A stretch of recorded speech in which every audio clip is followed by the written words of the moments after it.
Hey there. If you're enjoying this journey, do me a favor and hit that like button, then subscribe to the channel. And seriously, let me know in the comments where and when you're watching from right now. It helps me picture you. The year is 1347. You wake up in the middle of a medieval winter. But it's not the biting cold that first registers. No, it's a scent. You've been away for months, maybe years, fighting or traveling, and you've yearned for the smell of home. But this isn't it.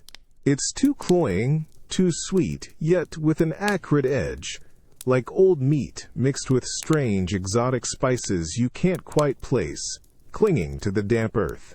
It prickles at the back of your throat. You push yourself up from the straw mattress, the rough wool of the blanket scraping your cheek. The room, familiar in shape, feels alien. The smoky air usually smells of hearth fire and stale bread, comforting in its monotony. Today, that unfamiliar scent permeates everything, even the wooden beams above your head, making the very air feel thick and heavy. You glance at the small, grimy window. Gray light struggles to pierce the gloom, painting the cobwebs in the corners with a sickly pallor, casting long, distorted shadows that dance with the unseen air currents. Your stomach clenches, not from hunger, but a vague, growing unease. You pull on your rough tunic, the fabric still smelling faintly of sweat and distant roads, a scent of your old self that now feels out of place here. You tie the laces of your worn boots, the leather creaking, and step outside. Into the narrow lane the cold hits you, a sharp, clean cut that momentarily clears your head. But the scent, it's undeniably stronger out here. It hangs heavy, an invisible shroud over the usually bustling street, seeping from every doorway and alleyway. People move differently. You notice it instantly, a subtle, disturbing shift in their rhythm. Their steps are slower, more hesitant, their shoulders hunched, and their gazes downcast, avoiding eye contact. A woman hurries past, her face pale, almost translucent in the dim light, her shawl pulled tight around her mouth and nose, as if trying to filter the very air she breathes. You catch her eye for a fraction of a second. There's a flicker of fear, a silent plea, then she's gone, swallowed by the gloom of the lane. A cart rumbles slowly down the cobblestones, pulled by a gaunt ox. It's laden with something bulky, covered by canvas, tied down with frayed ropes. The heavy, sweet, acrid smell intensifies as it passes directly in front of you, washing over you in a suffocating wave. You can't quite make out what's beneath the cloth, but a dark, damp stain has seeped through the canvas near the wheels. You instinctively turn your head away, a shiver running down your spine, a cold dread far worse than the winter air. This isn't the triumphant homecoming you envisioned, the warm embraces, the familiar jokes, the familiar sounds.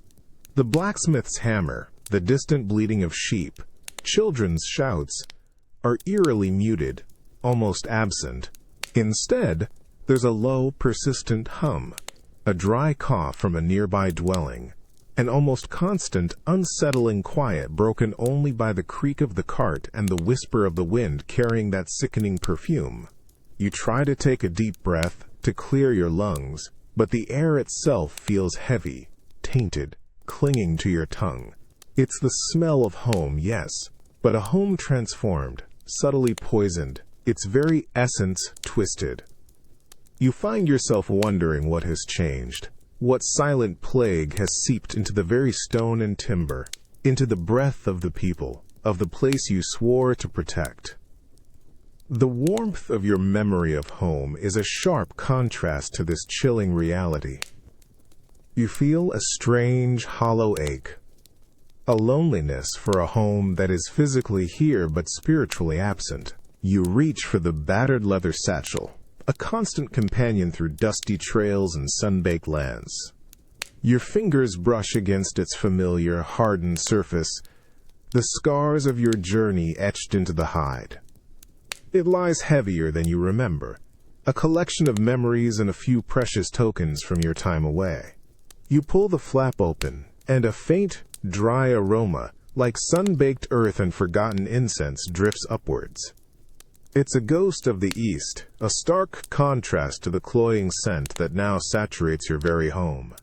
Your hand dips inside, seeking the small woven pouch you guarded so carefully.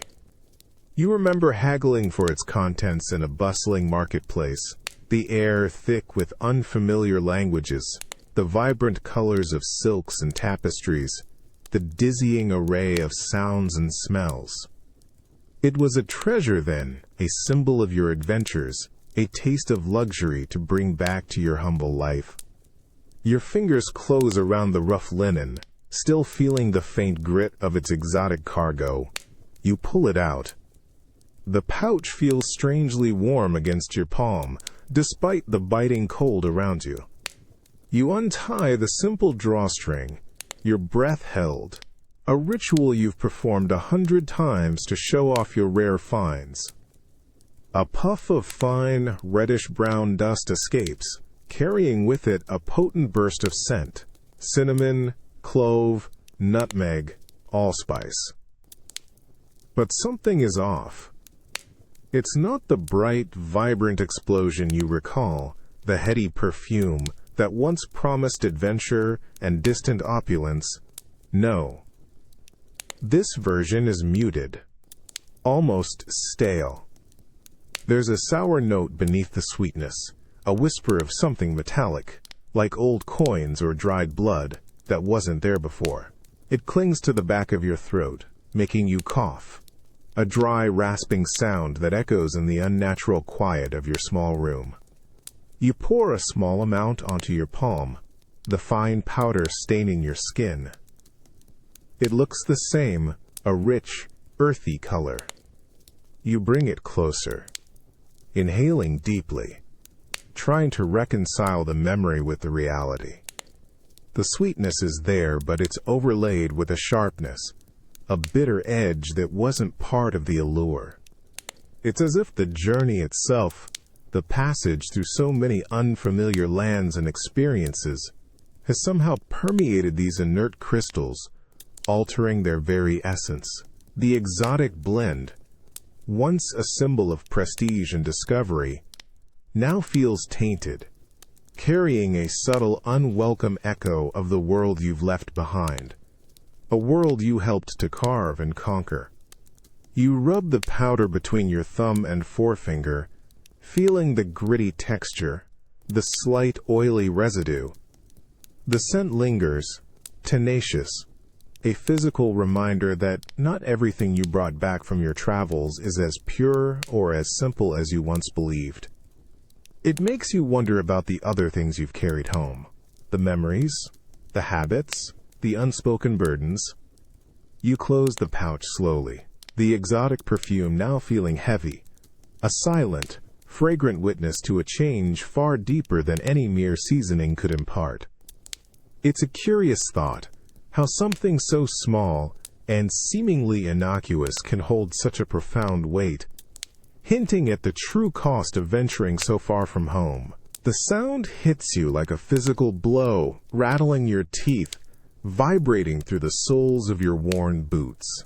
It's not the steady, reassuring toll of the church bells calling to prayer, nor the hurried clang of a market opening. No, this is something deeper, more guttural, a massive, metallic groan that tears through the somber quiet of the street. It's a bell, undeniably, but one you haven't heard in years, one you prayed never to hear again. A siege bell. You flinch, your shoulders tensing, your hand instinctively reaching for the hilt of a sword that isn't there. Your heart immediately begins to pound, a frantic drum against your ribs, echoing the sound's sudden intrusion. The air around you, already heavy with that strange, sickly sweet scent, seems to thicken, to press in. For a terrifying moment, you're not standing on a familiar cobblestone street in your hometown. You're back on a crumbling wall, the wind whipping at your face, the shouts of men rising to meet the clang, the sickening thud of a trebuchet launching its payload. The taste of dust and fear fills your mouth. You glance around wildly. Are others hearing it too? A man leading a donkey laden with firewood stumbles, his eyes wide, fixed on some unseen point beyond the rooftops. A group of women huddled by a well freeze, their pitchers suspended mid-air, their faces drained of color. You see a shared flicker of recognition in their eyes, a collective jolt of memory, an instant return to a primal forgotten fear that cuts deeper than any recent sorrow. It's a phantom limb-ache for a wound everyone hoped had healed. The single, monstrous peal slowly fades, its metallic resonance stretching and dissolving into the winter air. But the silence that follows isn't the quiet you remember. It's a deafening absence, a hollow space where the sound used to be, now filled with a low, collective gasp from the townsfolk, a shudder of communal dread. Your ears strain, waiting for a second toll, a third, the relentless rhythm of an approaching army. But nothing comes, only the whisper of the wind, carrying that pervasive, unsettling aroma. Yet, the echo lingers, not just in your ears, but in your bones, in the sudden rigidity of your jaw, in the clammy sweat that breaks out on your palms. It's a raw, visceral memory, a scar on your soul that a simple sound has torn open. You realize, with a chilling clarity, that the horrors you thought you'd left behind on distant battlefields weren't contained by borders or oceans. They were carried home, not just in your worn satchel, but in the collective psyche of a people, lying dormant, waiting for a single, jarring note to awaken them. It makes you wonder how many other echoes lie hidden, ready to break the fragile peace. The silence is what truly screams. It's not the momentary hush after the siege bell's ghostly clang. No, this is deeper, more profound. A stillness that sinks into your bones. A stark absence that swallows every familiar sound of the town. You stand in the middle of what should be a bustling thoroughfare, and all you hear is the faint, distant whistle of the wind through a broken shutter and the frantic beat of your own heart. Where is the chatter of the market stalls? The distant clatter of a blacksmith's hammer, usually a constant pulse of life. The joyous, irritating shouts of children at play. The clucking of hens, the bark of a dog, the lowing of a cow being led to pasture. All of it gone. Replaced by this heavy, unnatural quiet, a vast, gaping maw that seems to devour sound itself. It presses down on you, a physical weight on your chest, stealing the air from your lungs more effectively than any fog. You lick your lips. They feel dry, suddenly chapped in the crisp, silent air. You walk, your boots clicking against the cobblestones, the sound ridiculously loud in the profound quiet. Each step feels like an intrusion, a rude awakening in a slumbering world. You pass a baker's shop. The door is ajar, but there's no aroma of fresh bread, no faint hum of activity, just a deeper pocket of that suffocating quiet, as if the very ovens have cooled in despair. You peer inside, but the interior is shadowy, empty. No one kneading dough, no apprentice sweeping flour. Just abandoned tools, silent.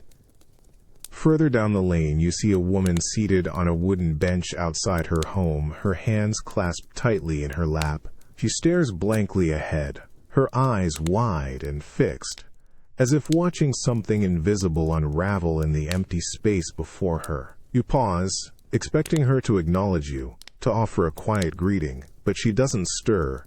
Her face is pale, unmoving, a statue of quiet despair.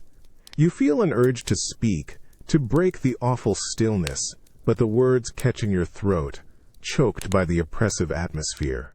It's as if even the act of speaking would be a trespass, a violation of this sacred, terrible quiet. This isn't the peace you yearned for. This is a quiet born of fear, A stillness that hints at a calamity too vast to comprehend, too pervasive to escape. The usual hum of daily life, the symphony of a working town, it's not merely absent. It feels actively suppressed. It's a silence filled with unspoken anxieties, with hidden sorrows, with the slow, agonizing tick of moments stretching into an unbearable eternity. You realize that a world without its familiar sounds is a world stripped of its soul, leaving only the hollow echo of what was, and the chilling dread of what is yet to come. It makes you wonder how long people can bear to exist in a stillness that demands so much, without ever speaking its name. You reach into the worn leather pouch at your belt, a familiar ritual. Today, it feels different, heavier.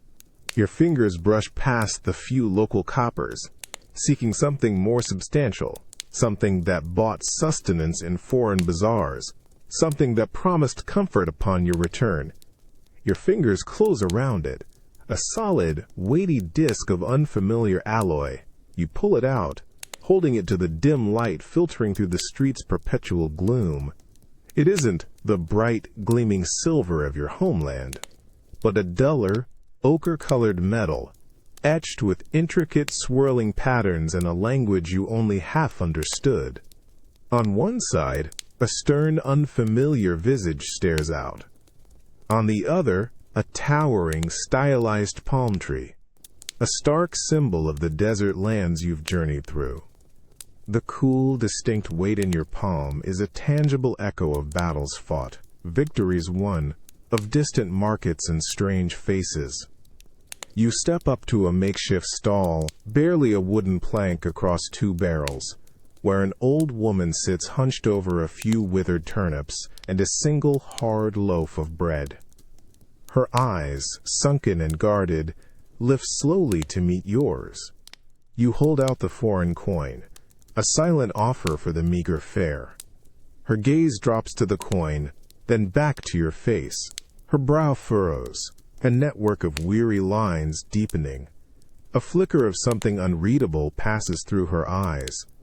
Not greed, not admiration, but a weary suspicion, almost pity. She slowly shakes her head, a barely perceptible movement. No words are exchanged, but the refusal is clear, absolute. You try to push it closer, a small, hopeful gesture. Her gnarled, trembling hand rises to gently push yours back. A quiet, firm rejection. The coin, so potent and valuable just months ago in another land, is worthless here, in this quiet, struggling town. Its exotic etchings, once a source of pride, now feel like a foreign mark, an alien currency in a place that has no use for it. You lower your hand, the coin still resting in your palm. Its weight, once a symbol of acquired wealth, now feels like a burden, a heavy truth. It's a stark reminder that some things don't translate across borders.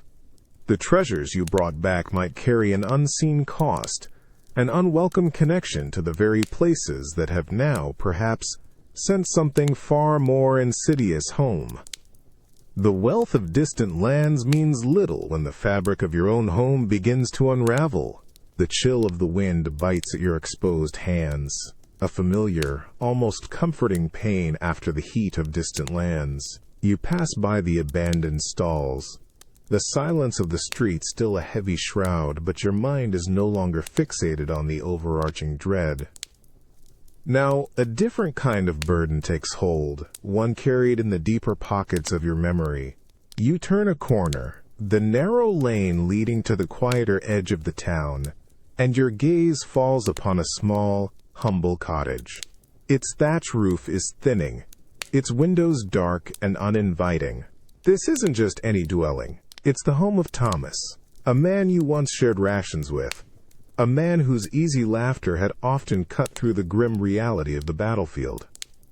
Just as you approach, the weathered wooden door creaks open.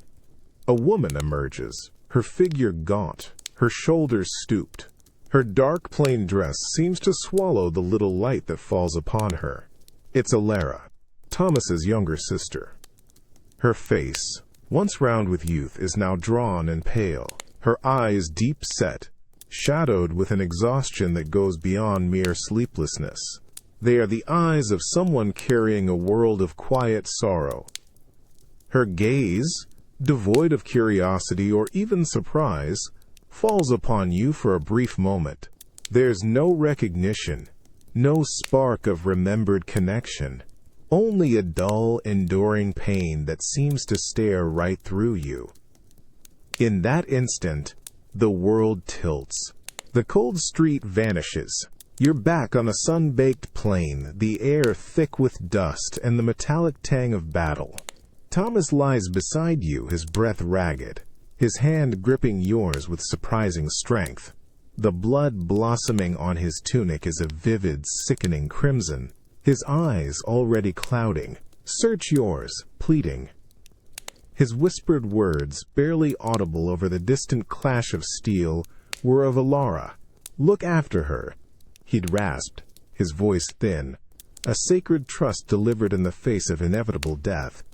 You'd squeezed his hand, a silent, solemn vow. Now, standing before Alara, that vow presses down on you with a physical weight, heavier than any armor you ever wore. The foreign coin in your pocket, rejected moments ago, feels utterly useless here. This isn't a debt measured in silver or gold, but in flesh and blood, in the profound, quiet suffering etched onto a young woman's face. It's a promise made in blood, a life pledged, a responsibility to a soul left shattered by the same war that made you. As Alara turns and disappears back into the dimness of her home, leaving you alone on the silent street, you realize some debts cannot be paid, only carried, a perpetual burden on your conscience. The true cost of the crusade wasn't just in lives lost, but in the lives forever altered, the quiet, ongoing devastation left behind. The bucket water is icy, biting at your fingers as you plunge them in. You splash it over your face, the sudden shock momentarily clearing the pervasive, sickly sweet scent from your nostrils. But as your hand wipes across your jaw, your fingers snag. Not on stubble, but on a jagged ridge of hardened flesh, a scar that slices from your temple down to your chin, drawing your skin tight. It's a landscape you've learned by touch, a grim geography etched onto your very being that wasn't there before you left. You run your thumb over it again, feeling the thick, ropey tissue, still slightly tender even after all these months. The skin around it feels stretched, unfamiliar. You lift your hand, flexing your fingers, and your arm responds with a dull ache, a stiffness in the shoulder that's become a constant companion.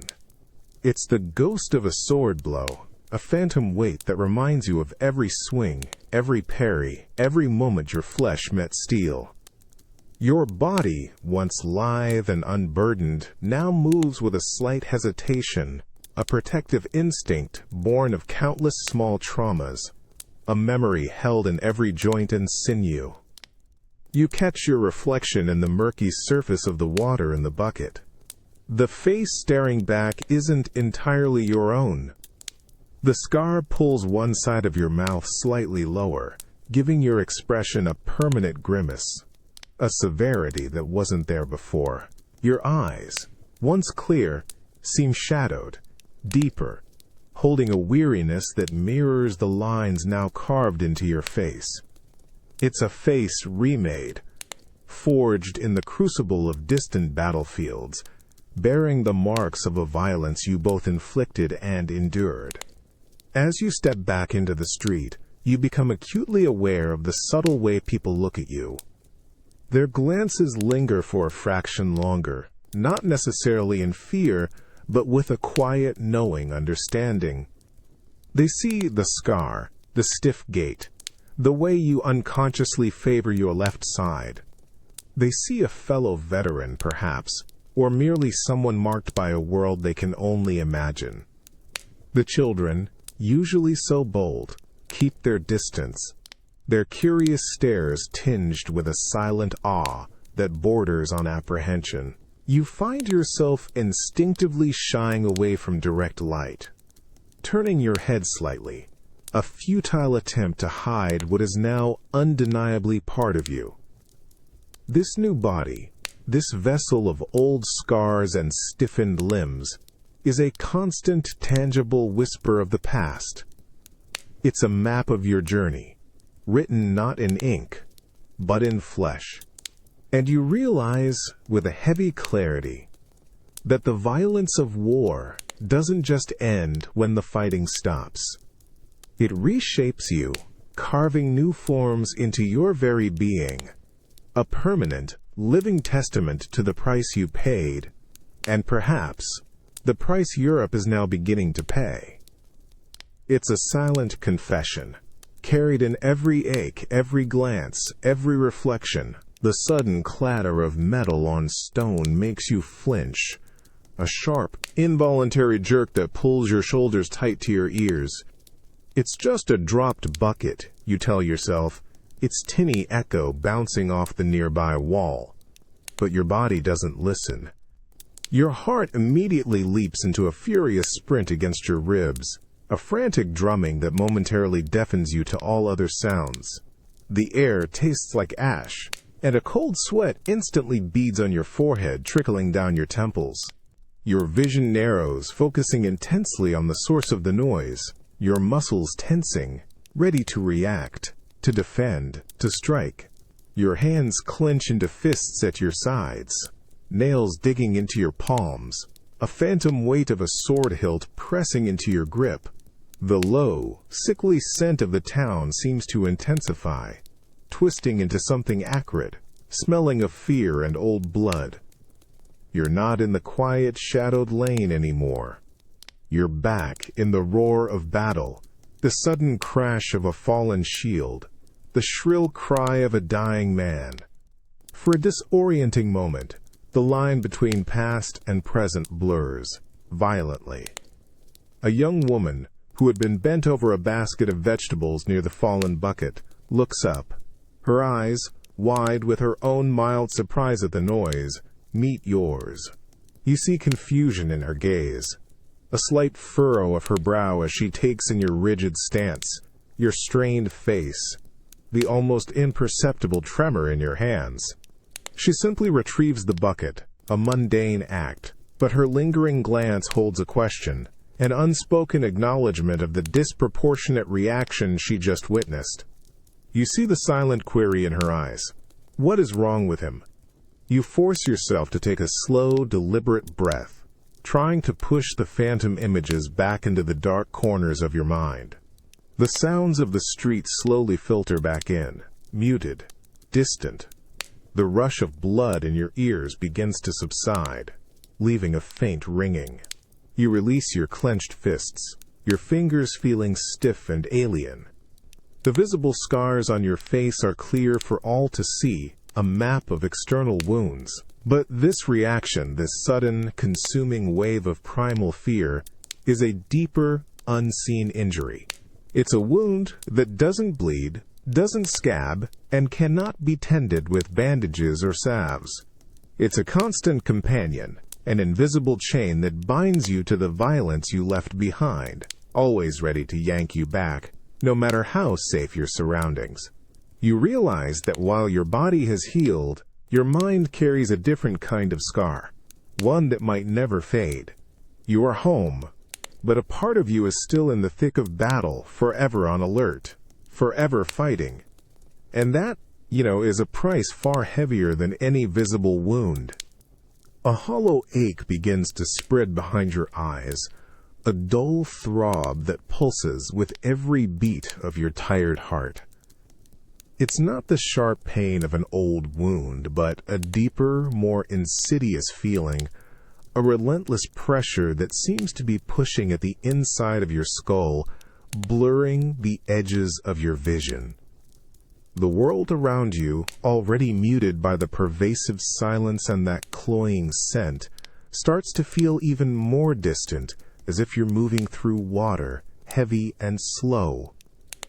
You try to clear your throat, but it feels dry, rough, like parched earth. A metallic, almost rusty taste lingers on your tongue, not from anything you've eaten, but from the lingering specter of fear, of unspoken truths, of the constant awareness of a world that feels wrong. You need to wash it away, not with water, which would only make the taste more pronounced, but with something else, something strong, something that burns. Your feet, almost without conscious command, begin to move, taking you down a familiar path. Your gaze lifts, searching the gray, solemn street, past the shuttered windows and the hushed doorways. You're looking for a sign, any sign, of the tavern, that haven of rough laughter and cheap ale, where the thick air of wood smoke and spilled drink used to offer a temporary blanket from the biting world outside. You recall the way the ale would cut through the dust in your throat after a long march, the way it would numb the persistent ache in your bones, the way it would quiet the frantic voices in your head. As you near the familiar crooked door of the Boar's Head, you notice it's barely open, a thin crack of light escaping, not the usual boisterous glow. The low hum that usually spilled onto the street, a mixture of voices and clanking mugs, is absent, but the faint yeasty scent of stale ale and old sweat still drifts out, a siren song to your desperate need. Your mouth suddenly waters, your stomach clenches, and the ache behind your eyes intensifies, a physical demand for oblivion. You push the door open, the heavy wood groaning in protest. The air inside is thick, heavy with the very aroma you sought, but it's still. Only a few figures are slumped at the tables, their faces shadowed, their mugs half empty, the clatter of conversation replaced by a deep, communal quiet. You feel a pang of disappointment, a flicker of something close to despair. Even the poison seems diluted here, its strength sapped by the pervasive gloom of the town. Yet, the craving remains, an undeniable, potent force. You know, with a chilling certainty, that the true poison might not be in the cup, but in the craving itself, a desperate measure against a world that has become unbearable, the ale that offered no true respite, only a dulling of the edges, a temporary veil over the relentless pressure behind your eyes. The pervasive, sweet, acrid scent of the town still clung to your tunic, to your breath, mocking the weak attempt at oblivion. You push away from the rough tavern table, the wooden bench groaning softly in protest, the few patrons barely noticing your departure into the thick, silent gloom outside. The craving is still there, gnawing, sharper now, demanding something more potent, something to truly silence the clamor in your skull, to truly sever the threads connecting you to this altered, unsettling reality. Your mind drifts, not to the warmth of a hearth, but to the suffocating heat of distant tents, to hushed conversations in shadowed alleyways where other men sought a different kind of peace. A memory stirs, a small, wrapped packet, carefully concealed, a relic from those distant, desperate nights. It was a secret then, a stolen comfort, and it feels even more so now. Your steps quicken, a new urgency propelling you away from the empty comfort of the public house, towards the privacy of your own meager lodging. Once inside, the familiar gloom of your room provides little solace, but offers a welcome privacy. Your fingers, trembling slightly with a mixture of anticipation and self-loathing, delve into the deeper, hidden pocket of your leather satchel. You retrieve it. A small, intricately carved wooden box, its surface smooth under your touch, smelling faintly of sandalwood and something darker, more earthy. You lift the tiny lid. Inside, a dark, viscous paste, almost black, glistens dully in the scant light. Its aroma is heavy, sweet, yet bitter. An intoxicating blend of flower and ash that pulls at something primal within you. This isn't the spices of the marketplace, but a concentrated essence of oblivion. You carefully scrape a small amount onto the tip of a heated metal pin, watching it bubble and melt into a thick, fragrant smoke that immediately fills the small space. You inhale deeply, the rich, almost cloying vapor burning your throat, making your eyes water. For a fleeting moment, a sharp, metallic taste like copper and distant desert air floods your mouth. Then, a slow, creeping warmth begins to spread from your chest, radiating outwards, dissolving the tension in your shoulders, unclenching your jaw. The throbbing behind your eyes softens, dulls, then fades entirely, replaced by a strange, ethereal lightness. The oppressive silence of the town no longer feels like a scream, but a distant hum, easily ignored. The scent of unknown decay lessens its grip. You are still here, in this room, in this town, but you are also profoundly elsewhere, adrift on a calm, dark current. It's a peace, yes, but a fragile, stolen one, bought at a price you don't yet understand. You know, this isn't a solution, merely a temporary retreat. A deeper plunge into a dangerous oblivion. This forbidden hunger, once a whispered secret among soldiers, now feels like a solitary, devastating confession. And you realize, with a heavy heart, that sometimes the greatest treasures brought home are also the deadliest poisons. The faint aroma of baked bread, a rare and welcome interruption to the town's pervasive, sickly sweet scent, draws you towards the corner baker's shop. You near the doorway, ready to perhaps glimpse a familiar face, a simple comfort in these unsettling times. But your gaze falls not on the baker, but on old Master Elms, the textile merchant, usually a gentle, jovial man. He stands outside his shop, adjusting a display of coarse woolens, his usually neat beard a little wilder, his eyes a little more sunken than you remember. A flash, sharp and unwelcome, crosses your mind. His eyes, dark and deep-set, suddenly remind you of merchants you haggled with in distant, sun-scorched lands. His slightly hooked nose, a feature you'd never noticed before, suddenly seems prominent, distinct. The way his hands smooth the rough fabric, a gesture once familiar, now feels alien, almost secretive. A cold knot tightens in your stomach. You stop dead in your tracks, the phantom weight of a scimitar suddenly heavy in your hand. The sounds of the street, muted as they are, seem to recede.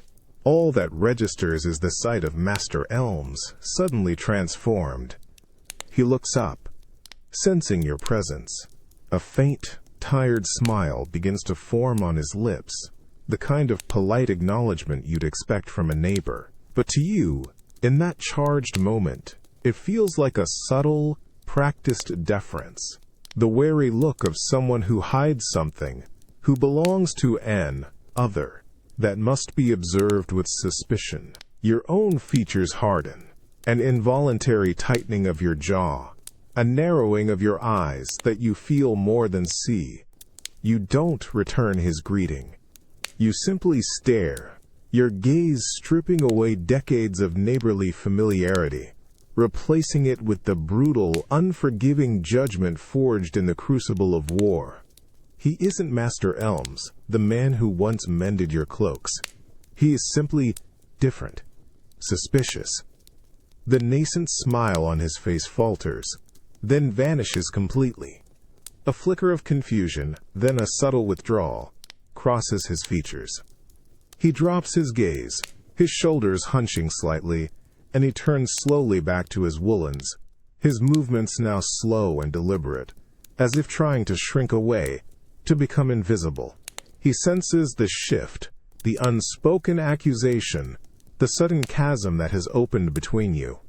You stand there for a moment longer, a strange blend of righteous certainty and a faint, unsettling echo of self-disgust churning within you. The urge to confront him, to question him, to demand something you can't even name, pulses through your veins. But the moment passes, leaving behind only the bitter taste of suspicion. You turn, walking away, leaving the baker's inviting scent behind. You realize that the enemy wasn't just left on distant shores. It was carried back, festering within, turning neighbor against neighbor, corrupting the very heart of home with a fear that understands no reason. It's a wound that poisons perception, making you see a threat in every shadow, a stranger in every face. The rhythmic thud of hooves on the muddy track reaches you long before you see them.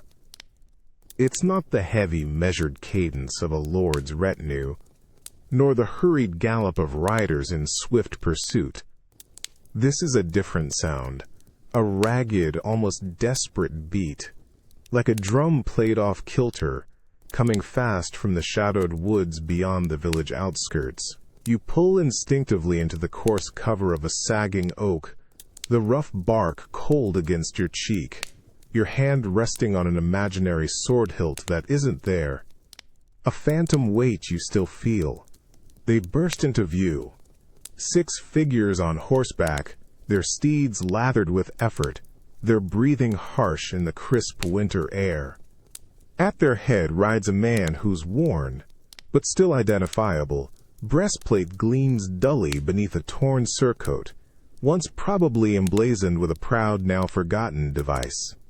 His helmet, lacking its once grand plume, is dented, scarred, but his posture remains strikingly upright, almost regal, even as his gaze sweeps the road with a predator's sharp efficiency.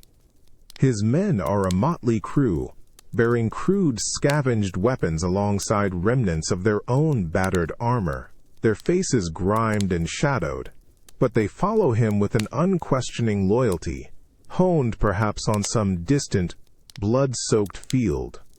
The air around them carries a faint, stale tang of unwashed bodies and desperation, a scent you know too well. Ahead, a small merchant's cart, laden with sacks of precious grain, creaks slowly along. The merchant, a frail, stooped man, guides his plodding donkey, humming a low, reedy tune, oblivious.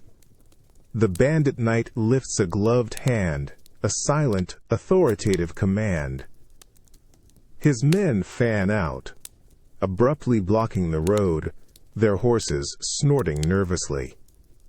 The merchant sees them, his soft hum dying in his throat, his face draining of all color, eyes wide like a cornered rabbit, reflecting the sudden dread. His donkey halts, sensing the abrupt shift in the atmosphere, the prickle of danger.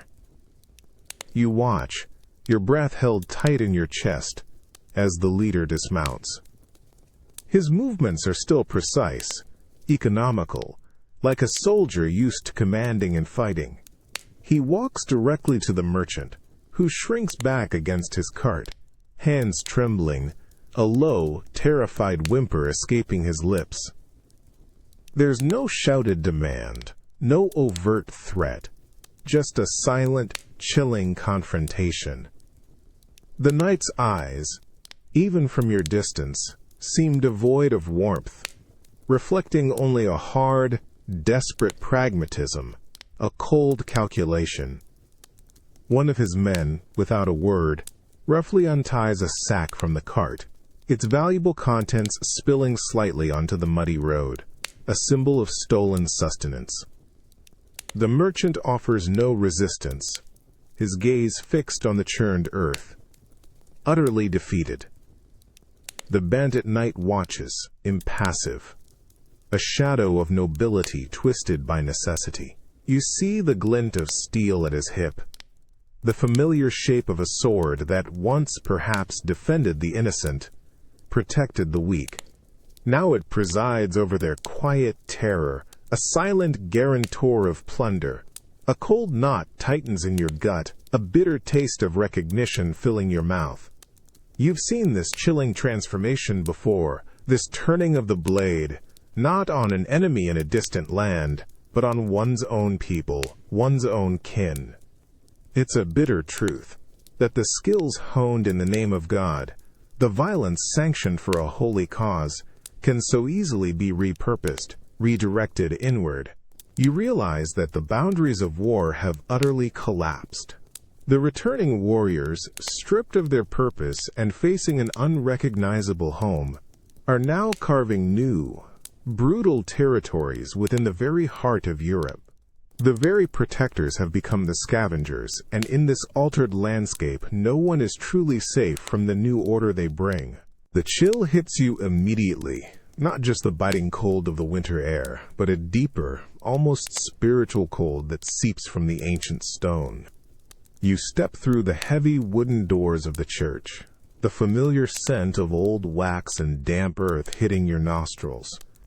But it's mingled with something else now, a ghost of incense that reminds you not of piety, but of the exotic, cloying aroma of foreign markets.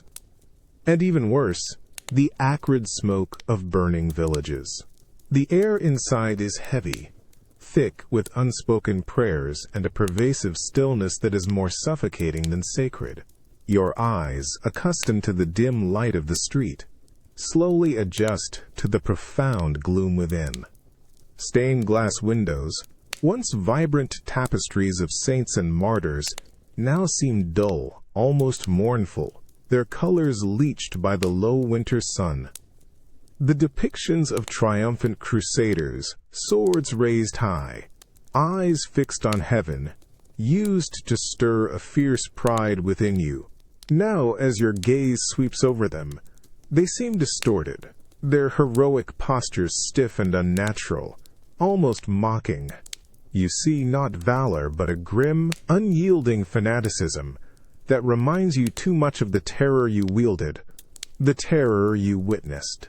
You walk slowly down the nave, your boots echoing softly on the stone floor, the sound swallowed quickly by the vastness. Your fingers trace the cold, rough surface of a stone pillar, feeling its ancient solidity, yet it offers no comfort. You approach the altar, where a large, wooden crucifix dominates the space. The figure of Christ, usually a source of solace and devotion, now seems to bear a different weight.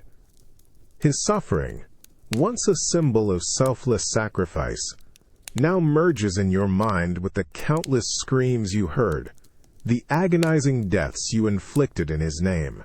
You remember the parched cries of men you cut down, their final gasps echoing not of salvation but of pure, terror-filled humanity.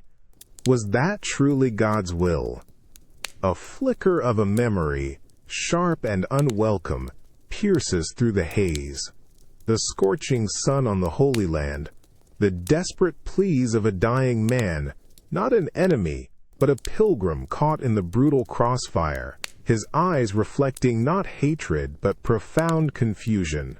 He simply wanted to pray, and you and others like you had brought him only slaughter. You clench your jaw, a bitter taste rising in your mouth, metallic and coppery, like blood. This place, once a sanctuary, now feels like a hollow echo chamber for the brutal truths you brought back.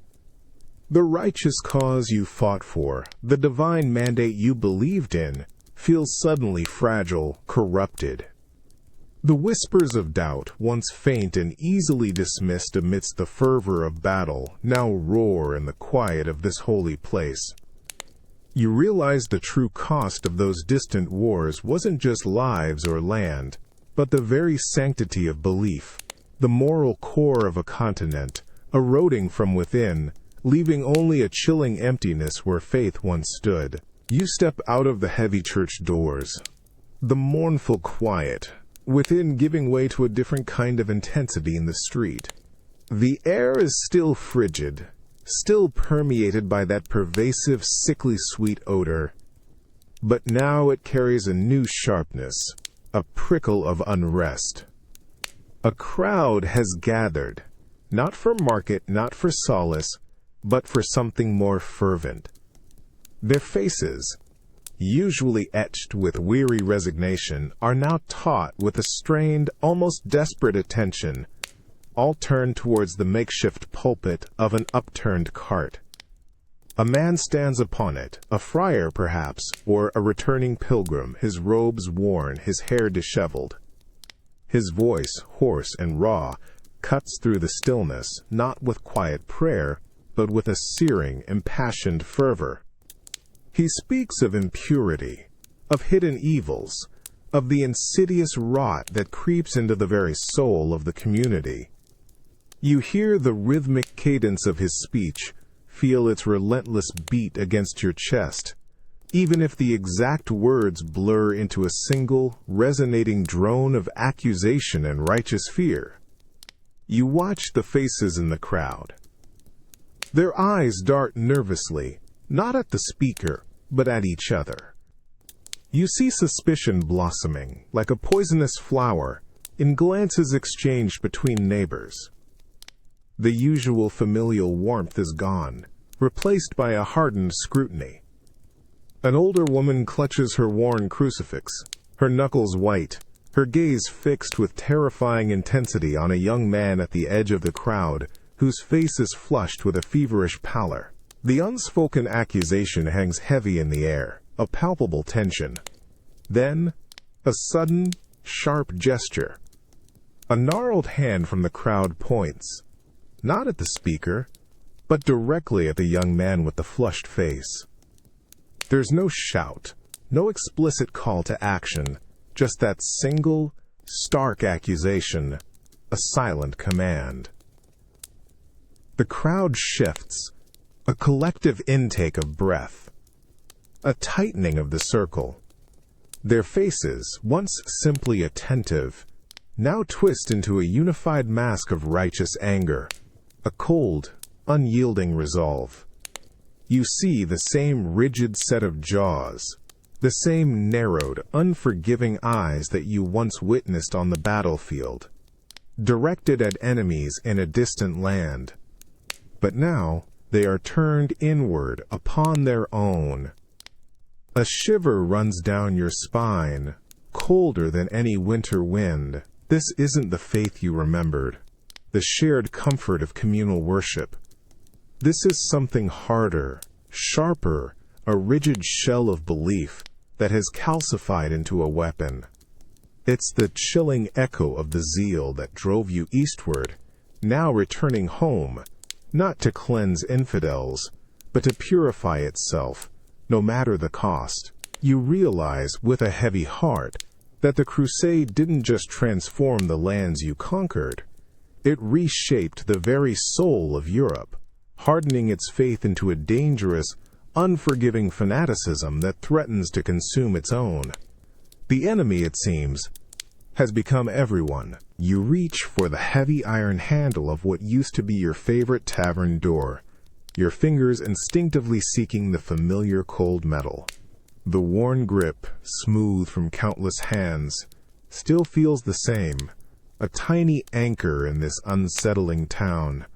But as you push, the door remains stubbornly shut, unyielding. No familiar laughter spills out, no clash of tankards, just the pervasive silence that has become the town's chilling anthem, amplified by the heavy wood.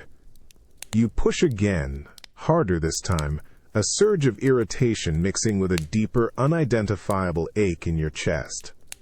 The faint, sweet, acrid smell of the town, always present, seems to leach from the very planks of the door itself.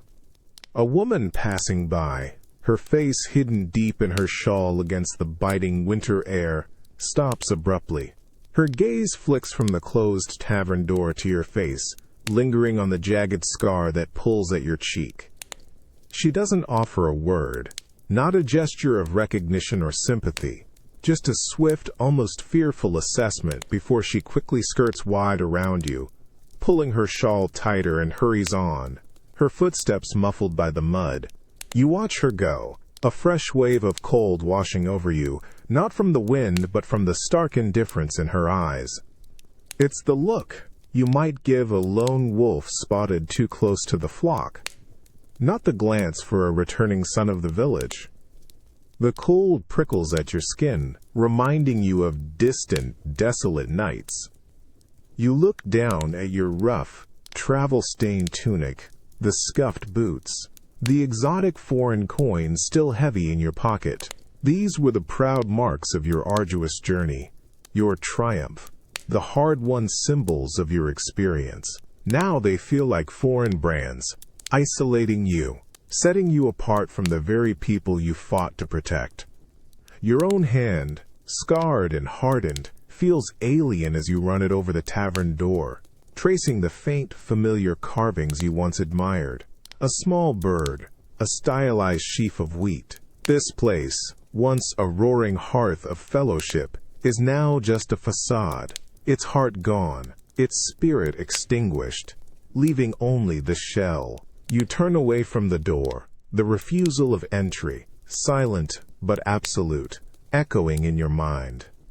The streets you once roamed freely, knowing every face, every shadow, every crack in the paving stones, now feel like a bewildering labyrinth, each turn leading to another confirmation of your profound displacement. You pass by homes where you once shared meals, where familiar voices would call out your name in greeting. Now the windows are dark, the heavy doors closed, and if someone glances out from behind a curtain, their gaze is quickly withdrawn, a shadow disappearing behind glass, leaving only a lingering sense of being observed, yet not recognized. It's as if you've returned to a dream, but the dream itself has warped, twisted by an unseen force, leaving you stranded in a place that undeniably looks like home, but feels utterly, irrevocably foreign to your very soul. You are a ghost walking among the living, or perhaps they are the ghosts, and you are the only one left to remember what was, and how profoundly it has all changed. The realization settles heavily in your chest, a crushing weight. Home isn't just a place on a map. It's a feeling of belonging, a deep-seated connection, a cherished tapestry woven from shared memories and mutual recognition. And you, the returned Crusader, are now irrevocably untethered from that tapestry, a stranger in the very heart of your own existence. It makes you wonder if some journeys, once undertaken, can ever truly end, or if they simply transform the traveler beyond recognition, even to himself, forever lost between worlds. You push past the unfamiliar silence of the street, the cold air biting at your ears, your mind adrift in the disorienting strangeness of home. Then, you see him. A figure emerges from the shadowy doorway of what was once your neighbor's forge, now dark and quiet. He's taller, broader in the shoulders than you remember, carrying himself with a new, rigid straightness. His hair, once a shaggy mop, is cut short, practical. As he steps into a sliver of weak sunlight, you see the unmistakable profile, the set of his jaw, the shape of his nose. It's your son, your boy grown into a man. A surge of something hot and sharp rushes through your chest. Relief, joy, a desperate yearning for the familiar. You take a step forward, your mouth opening to call his name, to bridge the chasm of years and war. But then he turns, and his eyes meet yours. And in that instant, the world freezes. His eyes, they are the same deep brown you recall, framed by the familiar arch of his brow, but the warmth, the youthful curiosity, the gentle flicker of mischief you knew so well, are gone, replaced instead by a chillingly vacant stare, a cold, hard detachment.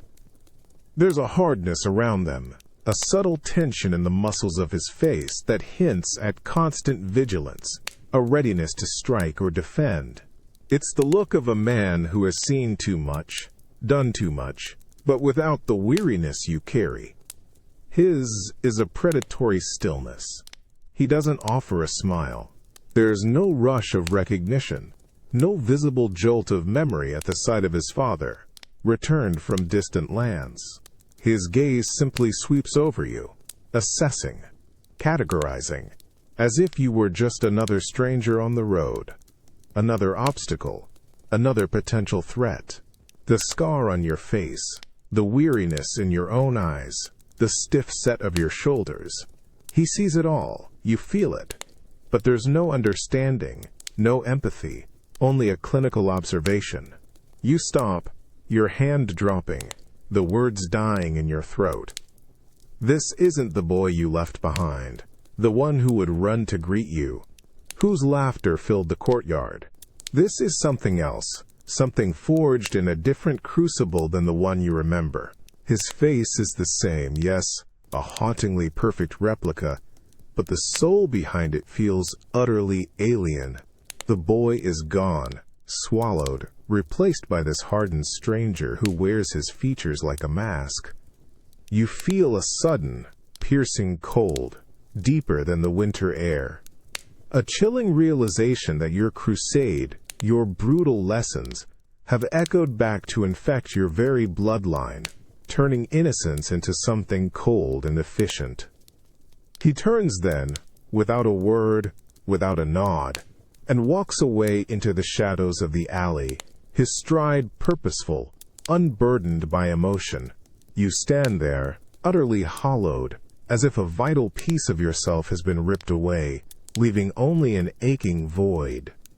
You wanted to protect him, to return to him, but it seems the war you brought home has claimed him too, transforming him into a vessel of the very hardness you sought to escape. You realize, with a crushing despair, that the monsters you fought abroad were not the only ones. Sometimes, they wear the faces of those you love most, a devastating testament to the price of a world steeped in violence. Your fingers brush against the cool, smooth surface of the silk, a stark contrast to the rough wool of your tunic. It's hidden deep within your satchel, wrapped carefully in plain linen, a treasure you've saved for a specific hopeful moment. You remember the bustling market where you bought it, the vibrant colors, the deafening cacophony of foreign tongues, the heady mix of spices and sweat. This particular bolt, a deep, jewel-toned blue, had called to you, promising warmth and luxury in your cold, distant home. But as you pull it free now, letting its folds unfurl in the dim light of your room, a strange, subtle sensation prickles your fingertips. It's cooler than it should be, almost unnervingly so, as if it retains the chill of distant, unventilated merchant ships, not the warmth of your hand. You bring it closer, inhaling its scent. The rich perfume of the dye is still there, a whisper of exotic blossoms, but beneath it, a faint, dry dustiness, like old parchment or powdered earth, catches at the back of your throat. And then, a fainter, almost imperceptible tang, a subtle sweetness, not unlike the pervasive, sickly aroma of the town, but sharper, more concentrated, clinging stubbornly to the luxurious fabric. It's the smell of something forgotten, something alive, yet deeply unsettling. You run your palm over the silk, feeling its deceptive softness. You remember the merchant in the foreign port, his eyes shifty, his smile too eager as he wrapped it, rushing you, almost pushing it into your hands. He'd coughed then, a deep, rattling sound that had made you instinctively recoil. You dismissed it as a minor ailment, a common traveler's affliction. Now the memory brings a cold sweat to your brow. You pull the silk taut, holding it up. In the weak light, you notice tiny, almost invisible flecks caught in the weave. Specks of something dark and fine, like ground pepper or dried blood. They rub away beneath your thumb, leaving a faint, greasy residue that chills you. A sudden shiver runs through you, a cold not of the room, but of a profound, internal dread. This beautiful, valuable silk, a symbol of triumph and exotic acquisition, feels suddenly sinister, heavier than its actual weight. It's as if it carries more than just its threads, more than just the scent of its origin. It carries a whisper of something unseen, something insidious that journeyed with you across oceans and lands, hidden in its luxurious folds. The foreignness of it, once appealing, now feels like a curse, a Trojan horse of sorts. You realize with a sickening certainty that the desire for wealth and exotic goods, once a driving force of the Crusades, has brought home more than just riches. It has ushered in an invisible passenger, a devastating, silent truth that now weaves itself into the very fabric of your world, tainting beauty and promising only profound, silent destruction. The lingering scent of that exotic silk, now permeated with that sickly sweetness, seems to cling to your very skin, to your breath. It's no longer a treasure, but a burden, an unspoken accusation. You've hidden it away, deep again in your satchel, as if its mere presence could draw the eyes of an unseen, malevolent force. But the memory of its unsettling aura, the tiny flecks, the faint, sweet bitter tang festers in your mind. You cough, a dry, raspy sound, and taste that same metallic bitterness on your tongue, imagining it's from the silk, from the air, from the growing dread. You hear the shouts before you see the crowd. Not the muted whispers, not the anxious quiet, but a rising cacophony of fear and anger, a primal roar that echoes through the narrow lanes. Your heart leaps into your throat, a familiar jolt of adrenaline, but this time, there's no battlefield, no clear enemy, just the sound of your own people, wrought with terror. You push open your door, stepping out onto the street, the cold air doing little to steady your racing pulse. The main thoroughfare is choked with townsfolk. Their faces are contorted, eyes wide and bloodshot, fixed on a single point. The cart, the same one that carried the bulk-covered load days ago. Now it stands abandoned, its canvas ripped, revealing its gruesome contents. Not grain, not livestock, but bodies. Piles of them, tangled and distorted, their skin a mottled, dark hue, swollen and grotesque. The sickeningly sweet smell, the one that's been subtly poisoning the town for days, now erupts from the cart in an overwhelming, suffocating wave. It's no longer exotic spices and old meat. It's death, raw and undeniable. Then, a sudden shift in the crowd's focus. A man, his face blotchy with fever and rage, turns from the cart. His finger, trembling, points directly at you. His mouth works, words spilling out, a torrent of fear-laced accusations. You can't make out every single word, but the thrust is clear. Outsider, bringer of plague. From the distant lands, his voice is hoarse, cracking with desperate anger. Other heads turn. 100 pairs of eyes, once simply fearful, now burn with a terrifying unified hatred. They don't see a returning sun. They see the source of their agony, the carrier of the blight. You feel a physical blow, as if a fist has landed in your gut. The cold of the winter air intensifies, yet your skin burns. Your mind scrambles, trying to grasp the sudden, brutal reality. You are the unwanted import, the living symbol of the unseen passenger that arrived with the silk, with the foreign spices, with the very Crusades themselves.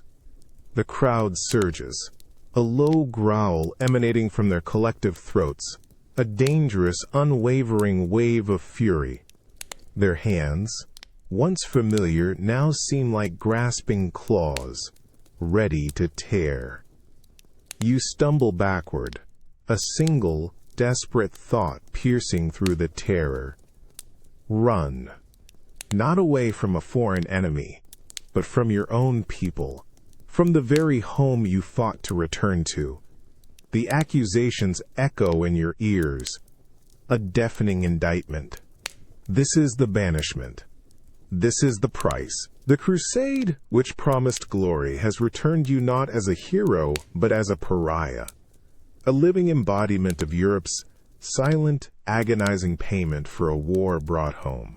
You turn and flee, the shouts of your own kin chasing you, a horrifying chorus of fear and betrayal, the gate, the open road, the wilderness.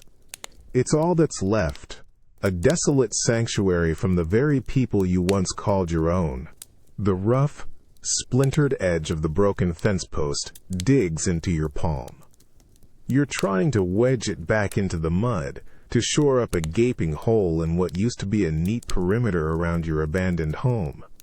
It's a simple task, demanding only brute force and a bit of patience, yet your fingers, thick and stiff, fumble awkwardly. They slide on the damp wood, refuse to find purchase, feeling strangely clumsy, alien even to yourself. You try to exert control, to find that familiar knack for fixing things, but it's gone, replaced by a dull, persistent ache in your forearm. A frustrated grunt escapes your lips, hot breath misting in the biting cold air. You look at your hand, turning it over slowly. It's a stranger's hand, really. The skin is leathered, crisscrossed with a lattice of faint white scars, a map of forgotten skirmishes, each line a whisper of steel and sweat. The pads of your fingers, once sensitive enough to feel the texture of fine cloth or the bloom of a ripe apple, are now dulled, hardened by years of gripping, pulling, striking. Your thumb and forefinger, once nimble, capable of carving a whistle from a twig for your boy, or guiding a plowshare straight, now feel thick, almost unwieldy. They remember the harsh bite of a bowstring, the precise balance of a throwing spear, the brutal purchase on an enemy's shield, or, God forgive you, an enemy's throat. But this simple act of repair, it feels alien, stubbornly resisting your efforts, the wood cold and unresponsive to your touch. You clench your fist, a silent test. The bones grind softly, the muscles in your forearm tightening with a familiar, effortless tension. This motion, this readiness, it feels natural, right? The exact curve of a sword hilt, the rough, sweat-stained leather wrapped around it, the perfect, familiar balance of steel and wood. Your palm aches with the memory of it, longs for that specific, comforting weight, the feel of its pommel pressing against your wrist. It's a weight that promised purpose, promised a clear objective, a simple, brutal truth: kill or be killed. There were no fumbling knots on the battlefield, no delicate adjustments required, just the savage, efficient dance of a trained weapon, an extension of your very will. You try the fence post again, but your fingers are still unresponsive, too tense, too eager for a different kind of grip. The fine motor skill seems lost, atrophied, replaced by a strength honed purely for blunt force, for crushing, for striking. It's a chilling realization as you stand there, battered and bewildered in the ruins of your own home, that this hand, once capable of nurturing and building, has been utterly reshaped by the years of war, irrevocably altered. It is a hand that now only truly fits the hilt of a blade, a hand that understands the brutal language of steel and violence far better than the gentle touch of daily life, or the delicate nuances of repair. It's a bitter truth that even without the sword, the warrior remains, physically embodied in your very grip, forever marked by the war you brought home, a testament to how profoundly violence can carve itself into the very essence of a man. The cold, damp earth clings to your hands, seeping into your fingernails, chilling your skin. You clench and unclench your fingers, trying to break up the stubbornly packed soil in what was once your small family garden patch. It should feel familiar, this rich, dark loam, the very substance that nourished generations of your kin. You remember its springy give, the earthy aroma that promised life, the way it used to yield willingly to your touch. But now, it feels resistant, heavy, almost dead beneath your hardened palms. Its scent, once deeply comforting, is just dirt, raw and indifferent. You push the crude wooden hoe into the ground, feeling the dull thud of its impact, but your movements are clumsy, hesitant. The rhythm is gone. You're trying to turn the soil, to prepare it for planting, a task that once flowed effortlessly, guided by the ancient knowledge of seasons and seeds. But your mind is elsewhere, distant. It's not on the subtle signs of the turning year, the warmth of the sun on your back, or the tiny shoots pushing through the surface.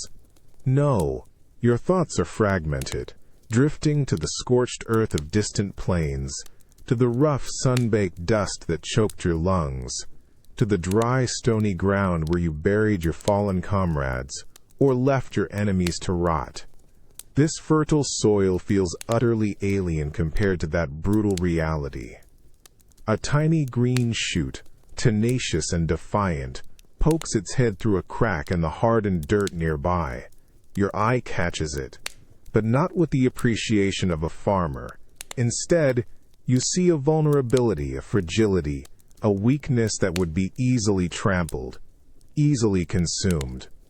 The simple beauty of growth is muted, overshadowed by the memory of scarcity, of desperate foraging for anything that could sustain life in a desolate landscape. You see a beetle scuttle across a clod of earth, and your hand instinctively twitches, not to protect it, but to crush it, a hunter's reflex, honed for efficiency, for survival, regardless of the target. You sigh, a ragged breath that fogs in the crisp air. The hoe slips from your grasp, falling with a soft thud. You stand there, a stranger in your own small plot, unable to reconcile the peaceful promise of the land with the brutal truths carved into your soul. The language of the earth, the silent conversation between soil and seed, between man and harvest, feels utterly lost to you. It's as if your years away have stripped you of the ability to understand its whispers, to feel its pulse. You are home, yes, but the land itself has become another foreign country, one whose ancient customs you no longer comprehend. The war has stolen not just your peace, but your very connection to the fundamental rhythms of life, leaving you adrift and untethered from the most basic truths of existence. The wind whips through the open castle gate, carrying the persistent, sickly sweet scent of the town into the very heart of the keep. You step over the worn threshold, ancient stone unforgiving beneath your boots, and a hollow echo stretches out from your footsteps, quickly swallowed by the dense air. The courtyard, once a place of vibrant energy, now feels profoundly hushed, wrapped in an unsettling stillness. Above, the formidable stone walls loom, taller than you recall, their battlements bristling not with banners, but with a surprising number of armed men. Their dull helms catch the meager light, and their faces, even from this distance, appear grimly watchful, their eyes constantly sweeping the perimeter, never resting. Your gaze sweeps across the cobbled ground. Fewer servants now, their movements sharp and hurried, figures stooped, trying to seem smaller. A stable hand leading a gaunt horse ducks into a shadowy doorway as your eyes meet his, avoiding your presence, a mask of weary caution. The usual clatter of armaments, the shouts of training, the smithy's ring, all eerily muted, replaced by the sharp click of a patrolman's heavy boots on stone, a sound ringing with unnerving precision. You feel a prickle on your neck, a cold, familiar sensation from distant watchtowers. Every shadow seems to hold a hidden eye, every corner a potential threat. It's the suffocating quiet before a battle, you realize, stretched into an unnatural, constant state of being, a tension humming beneath the very air. You spot the Lord, a stoic figure in heavy robes, by the central well. His back to the keep's thick wall, his head turning constantly, eyes scanning the courtyard with hawk-like intensity, missing nothing. His hand, even giving a quiet, curt command to a guard, rests almost unconsciously on his heavy dagger's hilt, a silent reflex.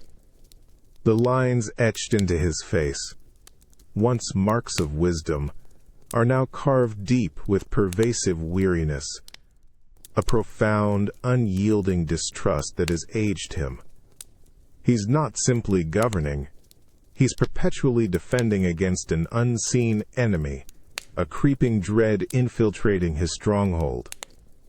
His gestures are sharp, economical, honed for efficiency in a hostile world. He nods, dismissing the guard, then turns to gaze through the main gate, posture rigid, as if expecting siege engines on the horizon, not news from his fiefdom. This isn't the secure, ordered world you left behind. The very seat of power, the supposed bastion of safety, has become a fortress against an enemy with no visible face, no banner, no clear siege lines. The chilling silence, the pervasive vigilance, the profound distrust, these are the spoils of war, brought home not in treasure chests, but in the hearts and minds of its people. You realize the brutal battles fought abroad, the constant vigilance against an external foe, has seeped into the very foundations of home. Europe has learned the agonizing art of internal siege, turning its fierce defenses inward, against invisible threats welcomed back within its own walls. The price of the crusade isn't just paid in distant blood, but in the slow, agonizing erosion of trust, turning every hearth into an outpost, every neighbor into a suspected infiltrator, and every peaceful moment into a prelude of dread. The raw clang of metal tears through the cold air, a sharp, grinding sound that echoes across the castle courtyard, grating against the stillness. It's the massive main gate, slamming shut with a sudden, deafening finality that sends a visceral shiver down your spine. You feel the dull vibration of the impact through the soles of your worn boots.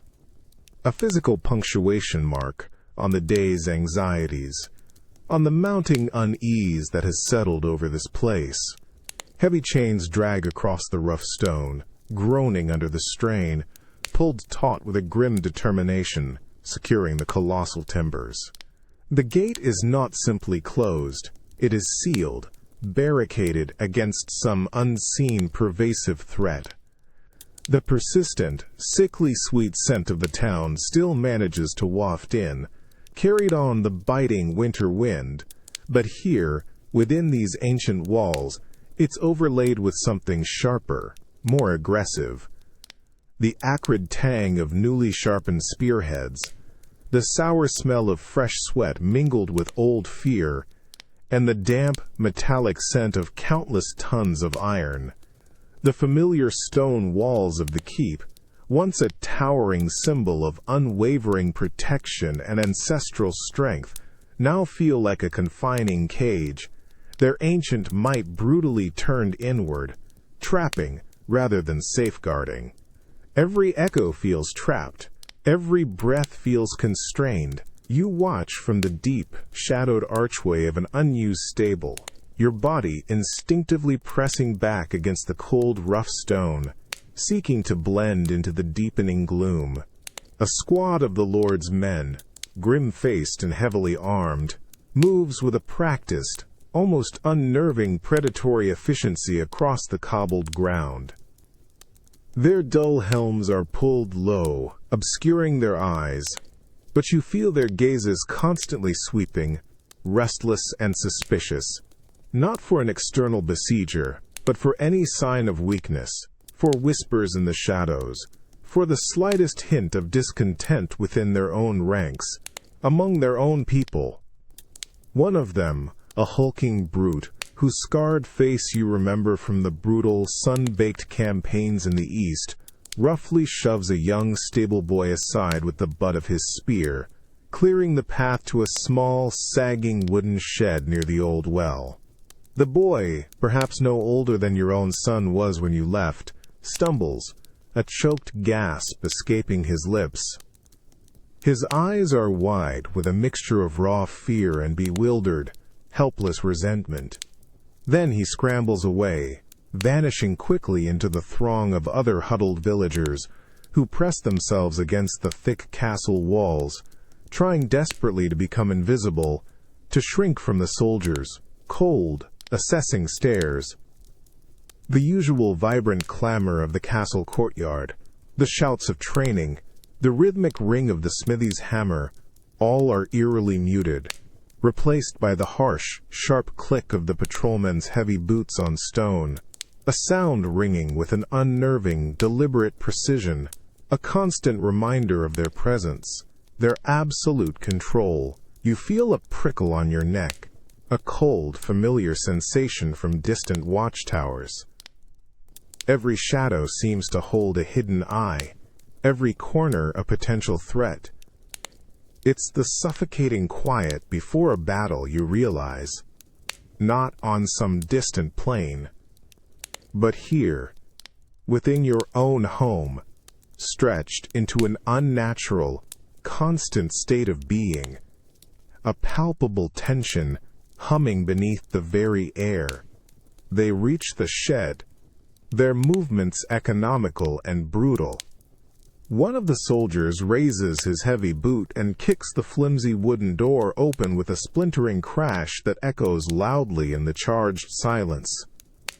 From within, a terrified figure, a miller by the telltale flour dust clinging to his coarse clothes, is roughly dragged out, his hands already bound tightly with coarse rope, his face a mask of abject terror.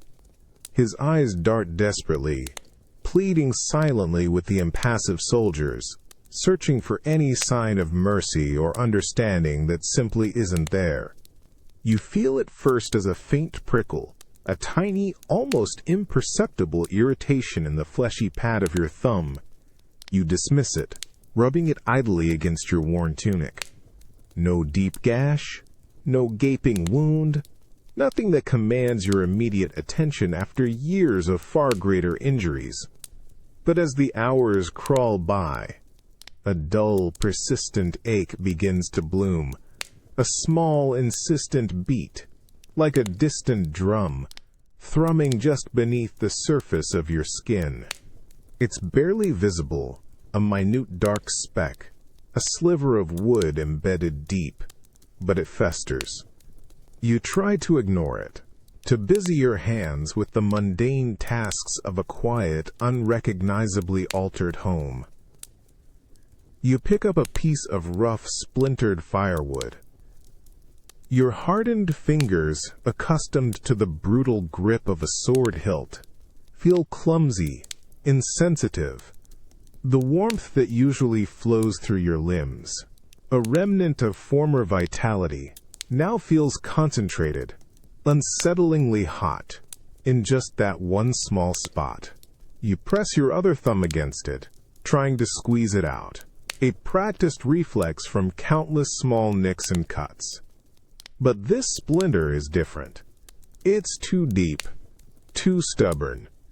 A faint, almost imperceptible warmth radiates from the tiny entry point, a subtle pulse of discomfort that spreads further into your hand, up your wrist, a quiet fire beneath your skin. By nightfall, your thumb is throbbing, a relentless, aching pulse that seems to synchronize with your very heartbeat.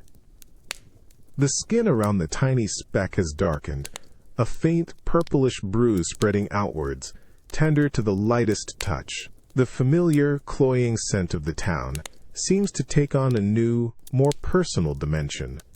You imagine you can smell a faint, acrid sweetness emanating directly from your own hand, a mirror of the pervasive decay outside.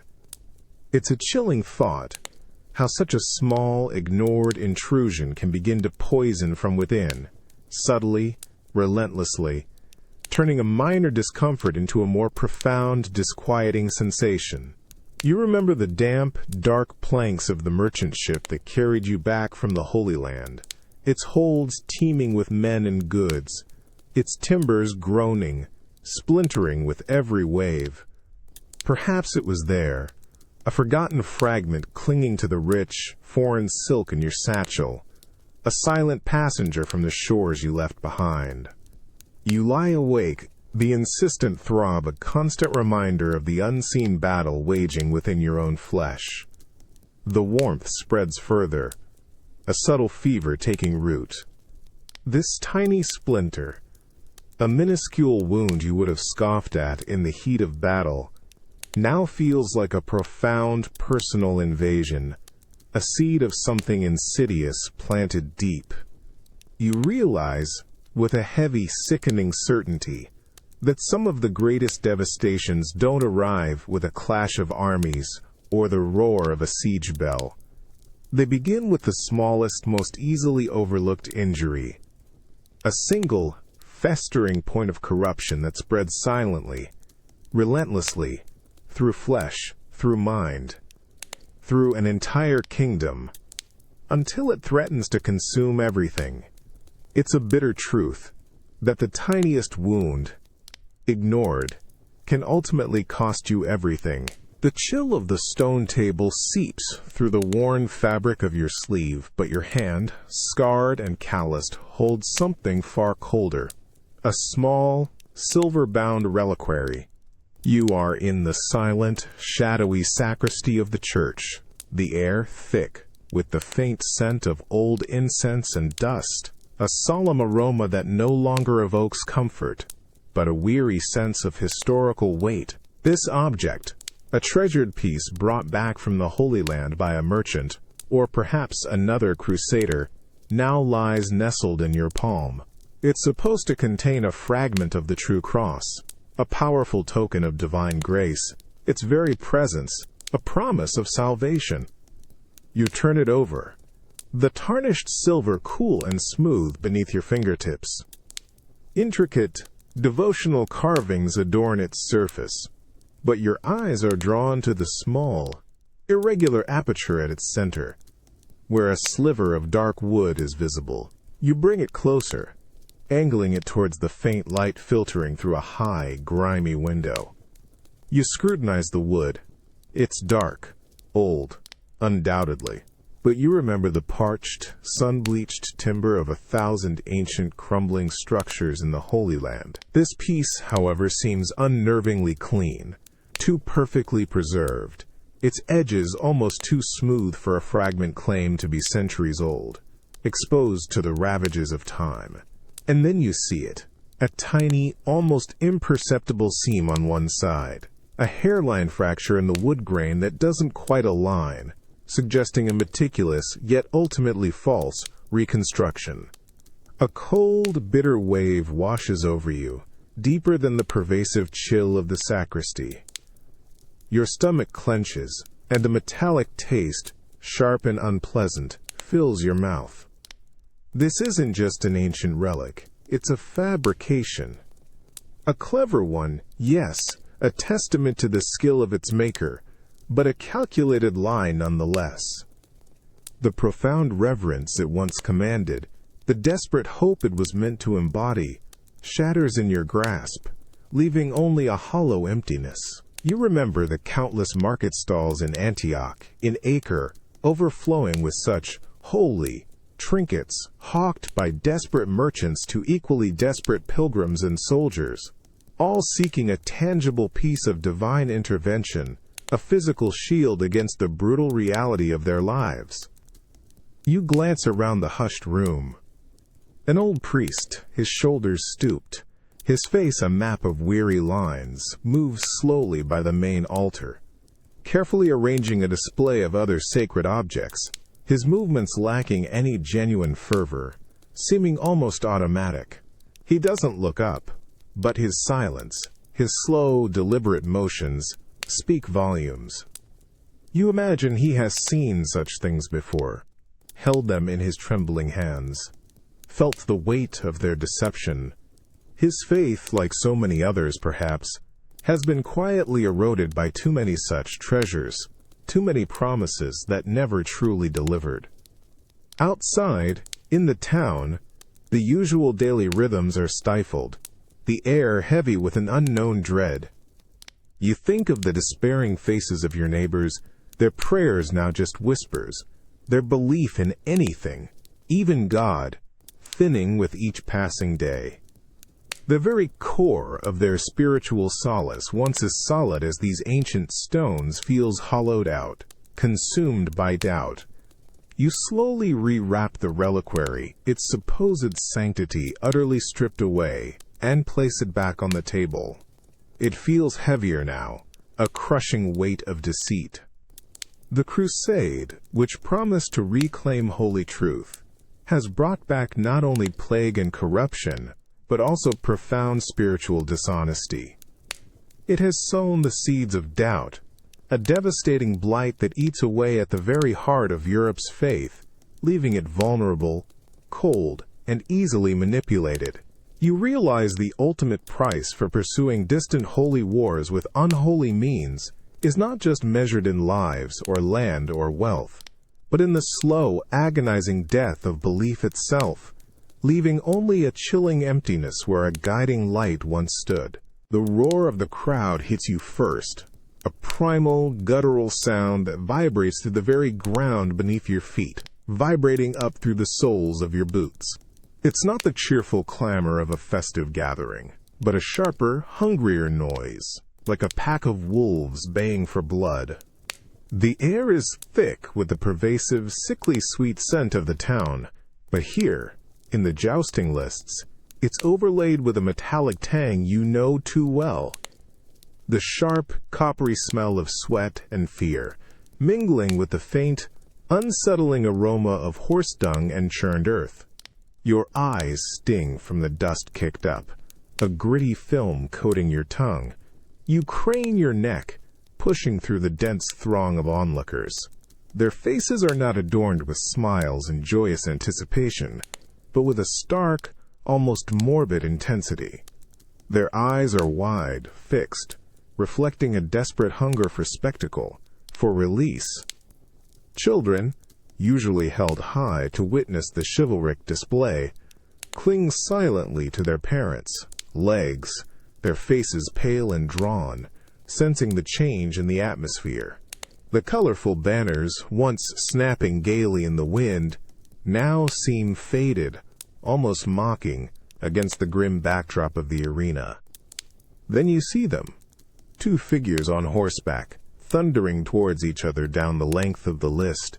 Their armor, once gleaming, is battered, scratched, bearing the unmistakable marks of real combat, not just ceremonial sparring.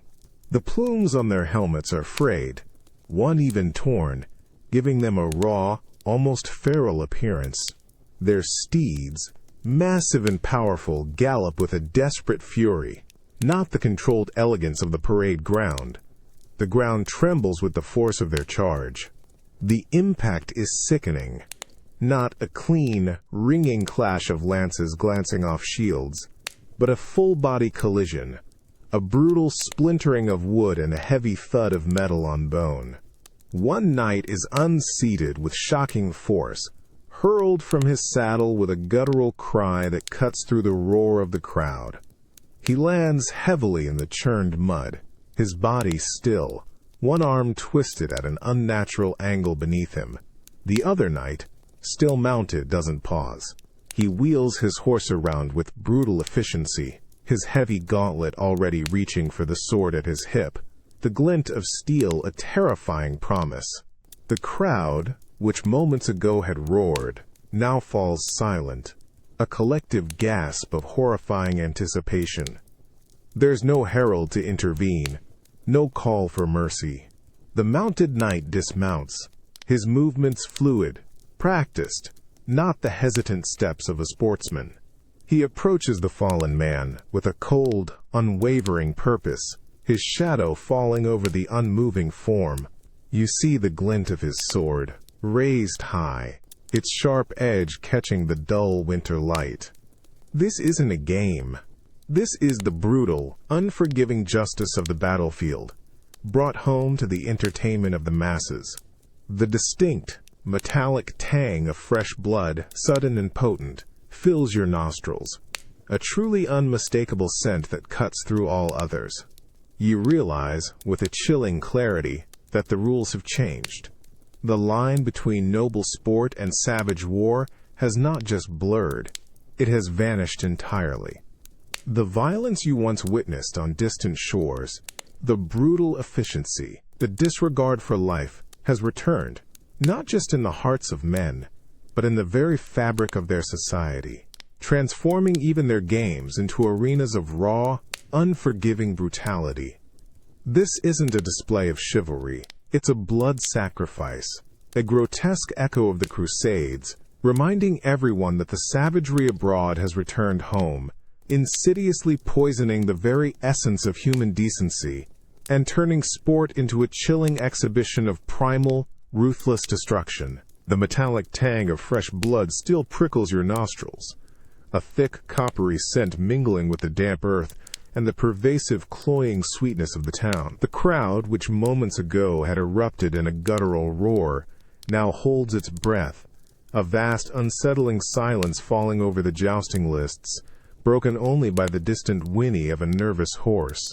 Your gaze, still fixed on the prone, unmoving figure in the mud, slowly lifts, drawn by the victorious knight. He stands over his defeated foe, not with triumph, but with a cold, almost detached air, his heavy gauntlet wiping a streak of crimson from his dented breastplate.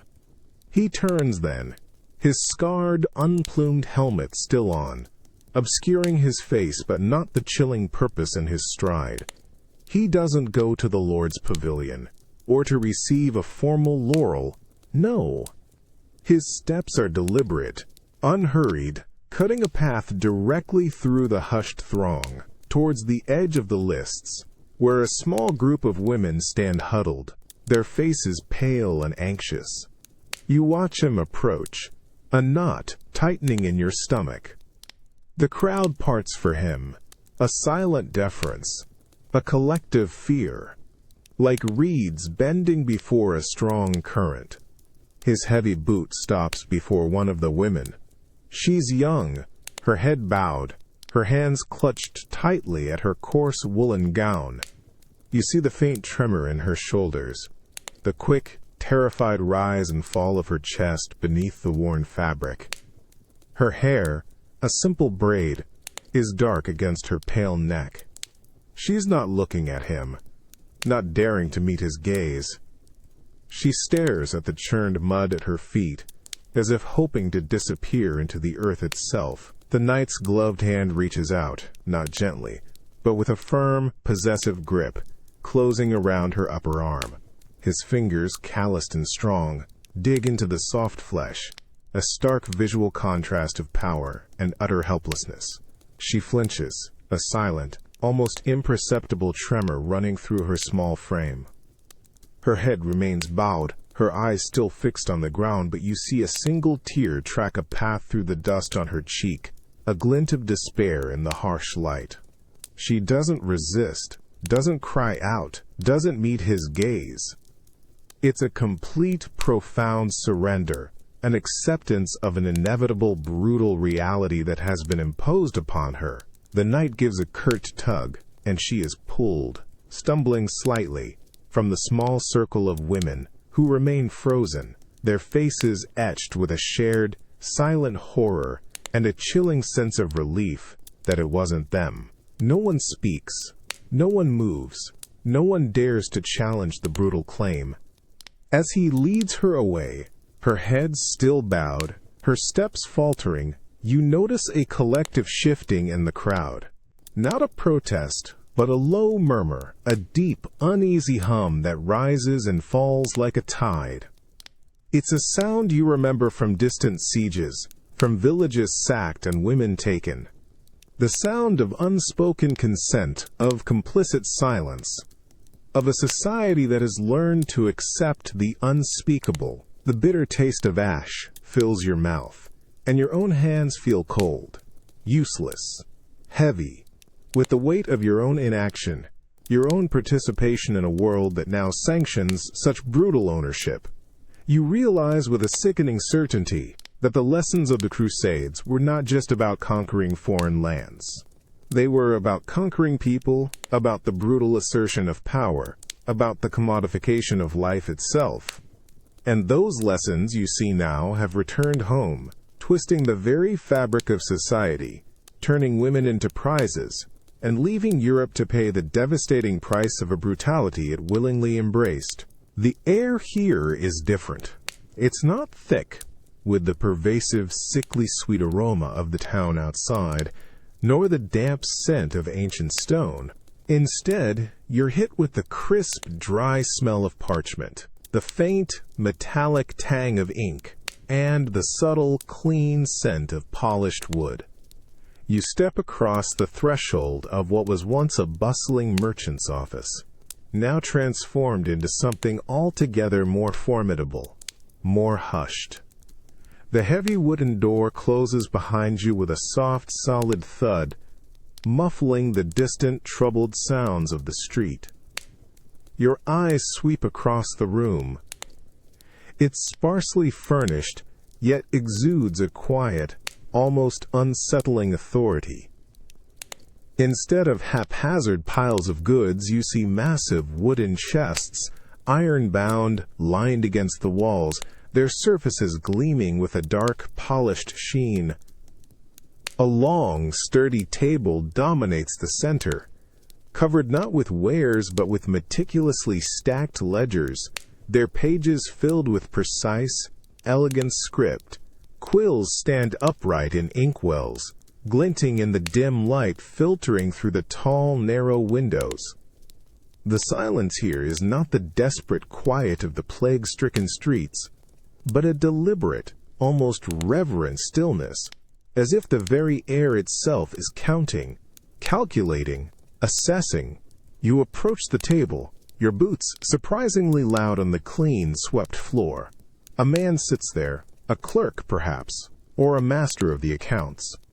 His robes are plain, unadorned, but his posture is rigidly upright. His hands, clean and unblemished, move with an unnerving precision as he sorts through a stack of documents.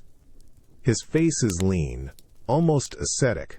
His eyes, sharp and intelligent, glance up at you for a brief moment, devoid of any warmth or personal recognition, before returning to his task. There's no greeting, no gesture of welcome, only a silent, efficient acknowledgement of your presence, as if you are merely another entry to be processed, another transaction in a vast, impersonal system.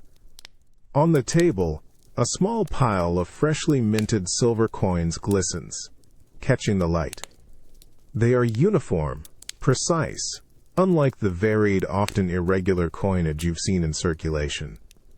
Beside them, a set of finely wrought brass scales rests, utterly still, awaiting its next burden.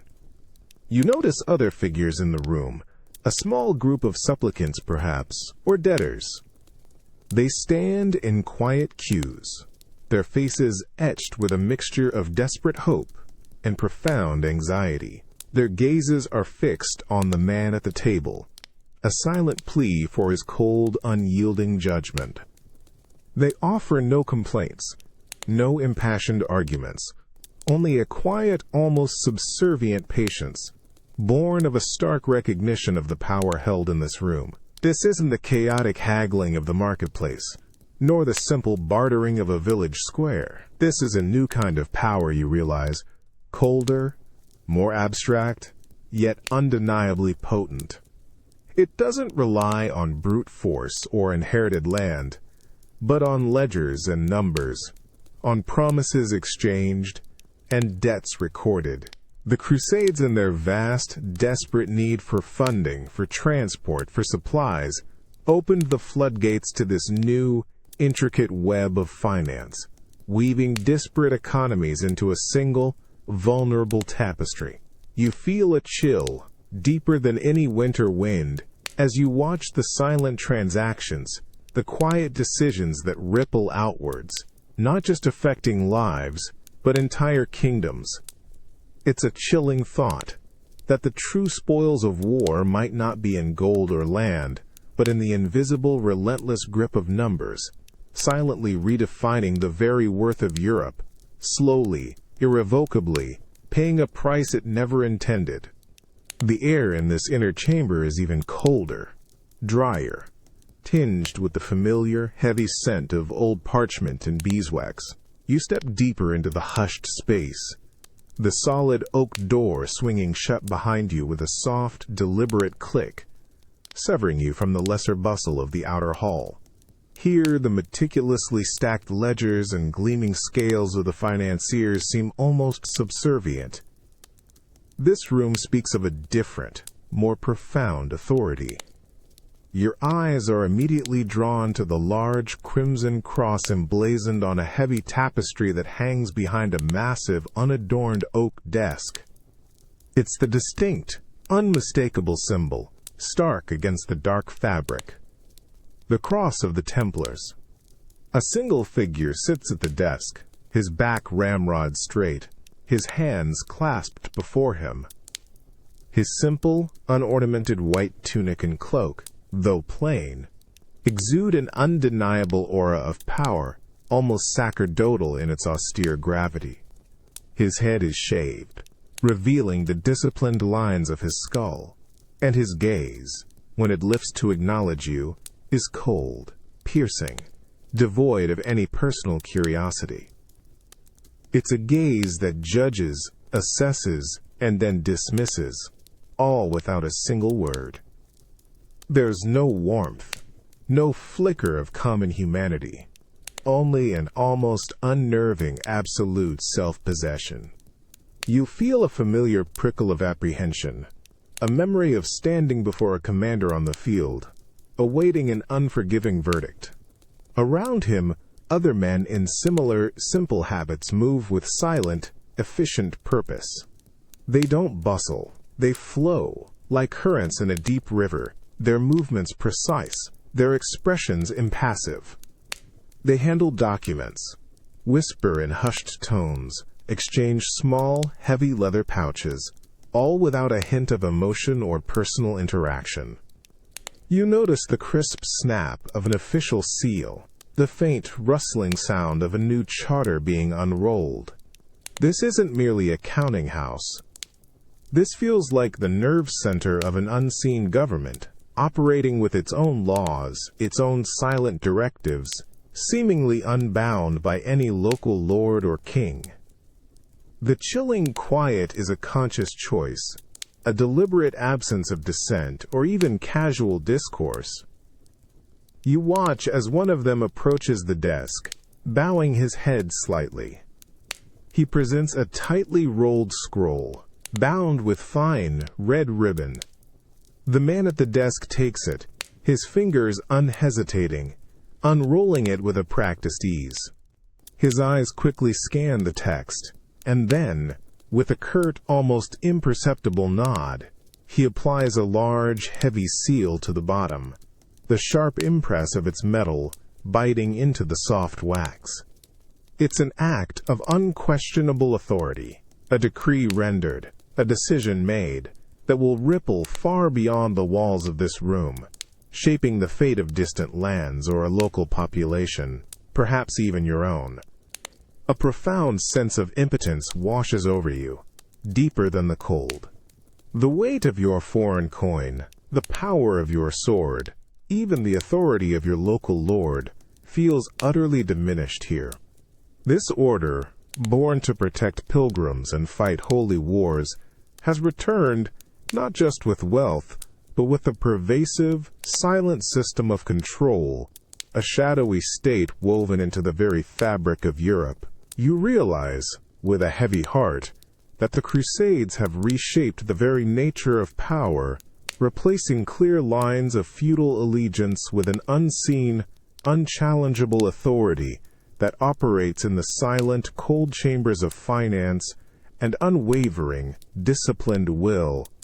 And the price, you sense, is not just in gold, but in the slow, silent surrender of an entire continent's destiny. The low groan starts as a rumble in the earth, then builds into a deep, agonizing shriek of straining wood and rope, a sound that rips through the crisp morning air. It's a sound you know intimately, a sound that has made your blood run cold on distant, sun-baked plains.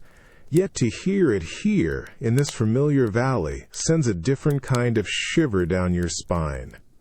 Your head snaps up, eyes scanning the horizon, instinctively searching for a distant enemy banner, a siege line. But there's no grand army, only the familiar, rolling hills. And there, stark against the gray winter sky, stands a silhouette you recognize with a bitter clarity. It's a trebuchet. Massive, crude, but undeniably effective. Its long, counterweighted arm points skyward like a skeletal finger, its heavy bucket load slowly being winched downwards, the immense tension building. You see the cluster of men around it, not hundreds, but perhaps 20. Their faces grim under their simple helms. They are not knights of the realm, but the local barons' levies, their movements practiced, precise, imbued with a cold, efficient menace you recognize from battlefields far away. The air, already thick with that unsettling, sickly sweet aroma, now carries a faint whiff of scorched wood and raw desperation. A sudden, sharp crack, like a breaking bone, echoes across the valley as the winch mechanism locks. A hush falls over the small, terrified knot of villagers gathered near you, their faces pale, eyes wide and fixed on the looming machine. You hear a sharp, guttural cry of command, and then, with a terrifying, ponderous grace, the massive arm begins its ascent. Wood groans, ropes snap taut, and the heavy counterweight drops with a sickening thud. The projectile, a jagged, enormous stone, is hurled upward, carving a dark, swift arc against the gray sky. Your eyes follow its trajectory, an almost instinctive calculation of its flight, its speed, its lethal intent. It soars, surprisingly silent for a moment, then begins its rapid descent. You hear the sharp, whistling hiss of wind tearing around its rough surface. The impact is deafening, a catastrophic crunch of stone and timber. Not on the sturdy walls of a distant, fortified city, but on the vulnerable, familiar wooden palisade of a small, local manor house belonging to a neighboring lord, perhaps over a petty land dispute.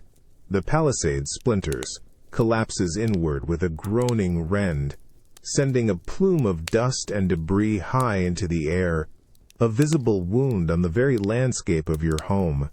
The sheer, disproportionate violence of it settles like a cold stone in your gut. This isn't the scale of warfare you understood for local feuds. This is the brutal, efficient savagery of the Holy Land, brought back, adapted, and unleashed on your own kind, for local grievances. You realize with a chilling certainty that the Crusades taught Europe not only how to conquer others, but how to destroy itself.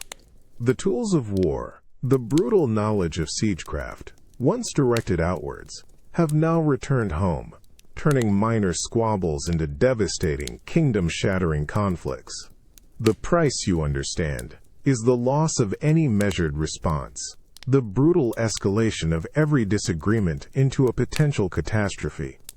The hiss starts low, an unnatural whisper on the biting wind, then rapidly escalates into a furious, guttural roar that rips across the river. It's a sound you've heard only in nightmares or in the scorching heat of distant sieges, a sound that promises absolute, indiscriminate annihilation. Your gaze snaps to the river, the very artery of your homeland, where a small merchant vessel, laden with barrels and sacks, bobs gently towards the landing. From a small, swiftly moving boat that appears from under the distant bridge, a dark, crude nozzle extends. And then it comes. A terrifying, viscous stream of green-gold fire, thick and alive, erupts from the nozzle, spitting and roaring across the water. It strikes the merchant vessel with a sickening splutter. The fire doesn't just burn, it clings, spreads with a horrifying liquid tenacity, It runs down the wooden hull, bubbling and sizzling, turning the familiar timber into an inferno that seems to defy all natural law. Black smoke, thick and acrid, immediately billows into the sky, stinging your eyes, burning your nostrils with a chemical, oily stench unlike any wood smoke you've ever known. It's the smell of pure, unholy destruction, mingled with the pervasive, sickly sweet scent of the town, creating a vile cocktail that chokes your lungs. Screams erupt from the merchant vessel, sharp and desperate, quickly muffled by the roar of the unnatural flame. You see figures, small and frantic, scrambling on the burning deck, their clothes alight, their movements jerky, horrifyingly swift. One man, a baker you've known since childhood, leaps into the freezing river, his frantic splash almost imperceptible against the inferno. But the fire follows him. It dances on the surface of the water, a shimmering, malevolent skin of green and gold, refusing to be extinguished. Clinging to his thrashing limbs, turning his desperate cries into gurgling silence. The sight chills you to the very core, a colder dread than any winter ice. This isn't a fire you can fight with water. It's a liquid demon, immune to the very element that usually quenches it. The crowd gathered along the riverbank, once simply curious, now recoils in a unified wave of primal terror. Their faces are a mask of stark, disbelief-fueled horror, their mouths agape, their eyes wide and reflecting the terrible alien light. Children cling to their parents' legs, burying their faces in coarse fabric. Trying to unsee the atrocity, you feel a profound, soul-deep nausea. This isn't the localized violence of a nightly dispute. This is wholesale devastation, merciless and uncontained, a weapon born of distant, brutal Eastern empires. Your hands clench into fists, nails digging into your palms, a desperate, futile gesture against the overwhelming horror.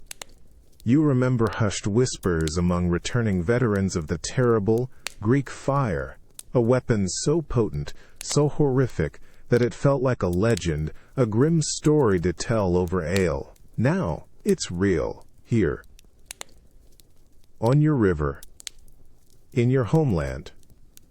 The Crusades, in their relentless pursuit of power and conquest, brought back not just exotic silks and spices, but the darkest, most destructive secrets of the lands they fought. And now, Europe, your home, is paying the price, consumed not by foreign armies, but by the very savagery it embraced, its own rivers ablaze with the very weapons it sought to master. The world you return to is not just changed, it is actively, terrifyingly, consuming itself. You pass a crumbling stone wall, its surface damp and slick with moss. A small patch of weak winter sun pierces the perpetual gloom, illuminating a flicker of movement. A child, no older than 5 or 6, sits on the cold earth, carefully arranging a few smooth river stones into a miniature castle. The quiet hum of his play, a soft, self-contained murmur, is the only sound that cuts through the unsettling stillness of the lane. His small fingers, smudged with dirt, work with an intense, innocent focus. The pervasive, sickly sweet aroma of the town seems, for a moment, to recede, replaced by the faint, cleaner scent of damp earth and childish industry. As you draw closer, your heavy boots scuffing softly on the mud-slicked cobblestones, the child looks up. His eyes, wide and clear, the color of a summer sky, meet yours. For a fleeting instant, there's only innocent curiosity, a slight tilt of his head. Then, as his gaze sweeps over your scarred face, your grim posture, the faded, travel-worn remnants of your Crusaders' garb, his breath catches. The faint smile that had begun to form on his lips vanishes. His small hands freeze, the river stones tumbling from his grasp to land with tiny, insignificant clicks on the cold ground. His eyes, once filled with curiosity, now widen further, pupils dilating, filled with an unadulterated, profound terror. He doesn't scream, doesn't cry out. He simply stares, frozen in place, his small body tensing, shoulders hunched, as if trying to shrink into the very earth. You see a raw, animal fear, an instinctual recoil from something perceived as dangerous, as monstrous. It's a look you've seen countless times before, on the faces of distant enemies, on the terrified inhabitants of sacked villages. But never here. Never on a child of your own land, looking at you. The warmth that had briefly touched your chest at the sight of his play evaporates, replaced by a deep, aching cold. Your own hands, scarred and calloused, feel heavy, useless, radiating a coldness that isn't just from the winter air. The lingering taste of the forbidden opium, the phantom weight of a sword, the pervasive, sickly scent of decay, all of it comes rushing back, amplified by the searing judgment in that innocent gaze. He sees not a returning hero, not a tired man, but simply a source of pure, unadulterated dread. You are the embodiment of the darkness that has fallen. You stand there, utterly exposed, under the unwavering, terrified stare of a child who sees only the monster war has made you. His fear, silent and absolute, is a mirror, reflecting back the true, devastating cost of your crusade, not in distant lands, but in the innocent heart of Europe itself. It makes you realize that the most profound wounds are not always visible, and that some battles, once fought, can leave a shadow so deep it reaches even into the purest corners of human spirit, corrupting even the most innocent perceptions of home. The raw, biting cold of the evening air claws at your exposed skin, cutting through the thin wool of your tunic. The pervasive, sickly sweet scent of the town has grown stronger with the dampness, cloying and heavy, seeming to cling to every shadowed wall. You walk, your boots crunching softly on frosted mud, drawn by a flickering orange glow in the distance, a stark contrast to the usual oppressive gloom. A faint clamor reaches you, a ragged mix of shouts, raw laughter, and something else, high-pitched, almost shrill. Curiosity, or perhaps a desperate search for a moment of human connection, pulls you forward. You find a small crowd gathered around a crackling bonfire, its flickering light casting dancing, distorted shadows on the faces. The center of attention is a group of men, burly figures, some with missing limbs or scarred faces, their voices slurred with ale. They are telling stories. War stories. Their tales are punctuated by wild gestures, sharp, bitter laughs, and sometimes a chilling silence that speaks louder than any words. The smell of cheap ale and wood smoke mingles with the town's familiar, unsettling aroma, making the very air feel thick with forgotten horrors and raw boasts. Children are pressed close, mesmerized. Their small faces, usually soft with innocence, are now rapt, wide-eyed, reflecting the shifting flames. You see your son among them, his back to you, his shoulders squared, listening intently, utterly absorbed.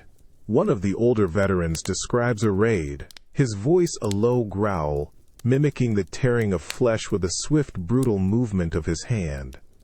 You catch a glimpse of a small boy, perhaps 10 years old, his face pale in the firelight, his jaw clenched, who subtly mimics the motion, a faint, unsettling smirk playing on his lips, not of childish mischief, but of cold comprehension.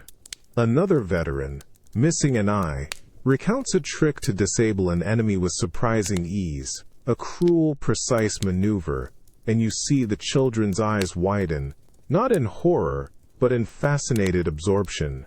There's a particular boy, close to your son, whose face is rapt, drinking in every brutal detail. He doesn't flinch, doesn't look away when the veteran describes the sound of bone crunching. It's as if they are learning a new language, the grammar of violence. The laughter of the men, boisterous and forced, sounds hollow, echoing off the silent, anxious town. The children's faces, illuminated by the fire, are no longer just innocent. They are slowly, subtly, hardening, reflecting the harsh light of a world that has replaced wonder with a chillingly practical understanding of brutality. You realize these aren't just stories, they are lessons. Lessons in cruelty, in indifference, in the cold logic of survival at any cost.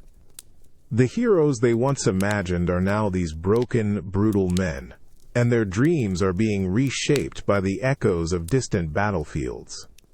You feel a profound dread, watching these young souls drink deeply from a poisoned well. This is not the heritage you wished for them, not the legacy of valor and faith. It's the bitter harvest of a war brought home, transforming the very essence of childhood into a grim, unyielding preparation for a future that promises only more of the same. It's the ultimate price, paid not in coin or blood, but in the lost innocence of an entire generation, their souls subtly twisted by the brutal truths you carried back. The bitter wind whips through the deserted market square, carrying with it that cloying, sickly sweet aroma that has become the very breath of this dying town. Yet, a single, brilliant thread of sapphire blue catches your eye, shimmering, almost dancing against the gray, desolate backdrop. It's a bolt of silk, draped over a rickety rack at an abandoned merchant's stall, left exposed to the elements. Its folds, once luxurious and inviting, now seem to ripple with a cold, unsettling life under the weak gray light. You know this silk. You remember its journey, its origin, the faint dry dust, and the elusive, sweet-bitter tang that clung to it. You know its true, devastating cargo. You watch as a figure, a young woman, her face gaunt and shadowed by a coarse hood, her shoulders stooped with a weary resignation, approaches the stall. She is one of the few souls still venturing into the decaying heart of the market, a spectral movement in the pervasive silence. Her eyes, sunken and weary, fix on the shimmering fabric. For a fleeting moment, a spark of something almost forgotten, a longing for beauty, a memory of softer times, crosses her features, softening the harsh lines of her face. She reaches out, her hand hesitant, trembling slightly, to touch the lustrous fabric. The smoothness, the startling coolness of it, is undeniable beneath her chapped fingertips. For an instant, you almost see her lost in the illusion of its opulence, forgetting the grim reality that surrounds them both. But then, as her hand passes over the surface, a tiny cough escapes her lips, a dry, rasping sound that rips through the hushed lane. It's a sound you've heard too many times lately, a sound that now carries an unspoken weight. She pulls her hand back sharply, her face paling further, her gaze darting around, not at the silk, but at the empty stalls, at the silent, decaying town, as if searching for an unseen presence, something she suddenly feels in the very air. The brief hunger for beauty in her eyes is swiftly replaced by a profound, chilling dread, a stark recognition of the hidden peril. She glances at the silk again, not with desire now, but with an almost visceral aversion. Its vibrant blue, once a promise of distant opulence, now seems to pulse with a malevolent energy, a cruel mockery. Its beauty, once so compelling, is now utterly overshadowed by a palpable sense of danger, of impurity, of a silent, creeping horror. She quickly backs away, her movements stiff, almost crab-like, her eyes wide and fixed, avoiding the shimmering fabric as if it were a venomous snake, a contagious shroud. The silk, left alone, continues to ripple softly in the cold breeze, a silent, elegant harbinger of ruin, its brilliance now seeming less like luxury and more like a festering bruise on the pallid landscape of the market. Its once exotic perfume is now subtly blended with the overwhelming stench of the town's decay, creating a vile, undeniable truth. You stand there, a cold knot tightening in your gut, watching the unwanted silk, its radiant beauty now a stark, undeniable contrast to the horror it represents. It's a bitter testament to how profoundly a symbol can be corrupted, how a cherished treasure can become a devastating curse. The relentless desire for exotic goods, once a powerful engine of exploration and trade that propelled your crusades, has delivered not just untold wealth, but an insidious destruction, twisting the very notion of value, poisoning the very idea of progress. And you realize with a heavy, sinking heart that some gifts from distant lands come with a hidden, devastating price, turning beauty itself into a chilling herald of the end, a silent witness to the unseen cost of ambition. The biting wind whips through the deserted market square, kicking up eddies of dust and dried leaves. It no longer carries the vibrant cacophony of commerce, the shouts of hawkers, the bleating of sheep, the clang of coins, the lively chatter of 100 buyers and sellers.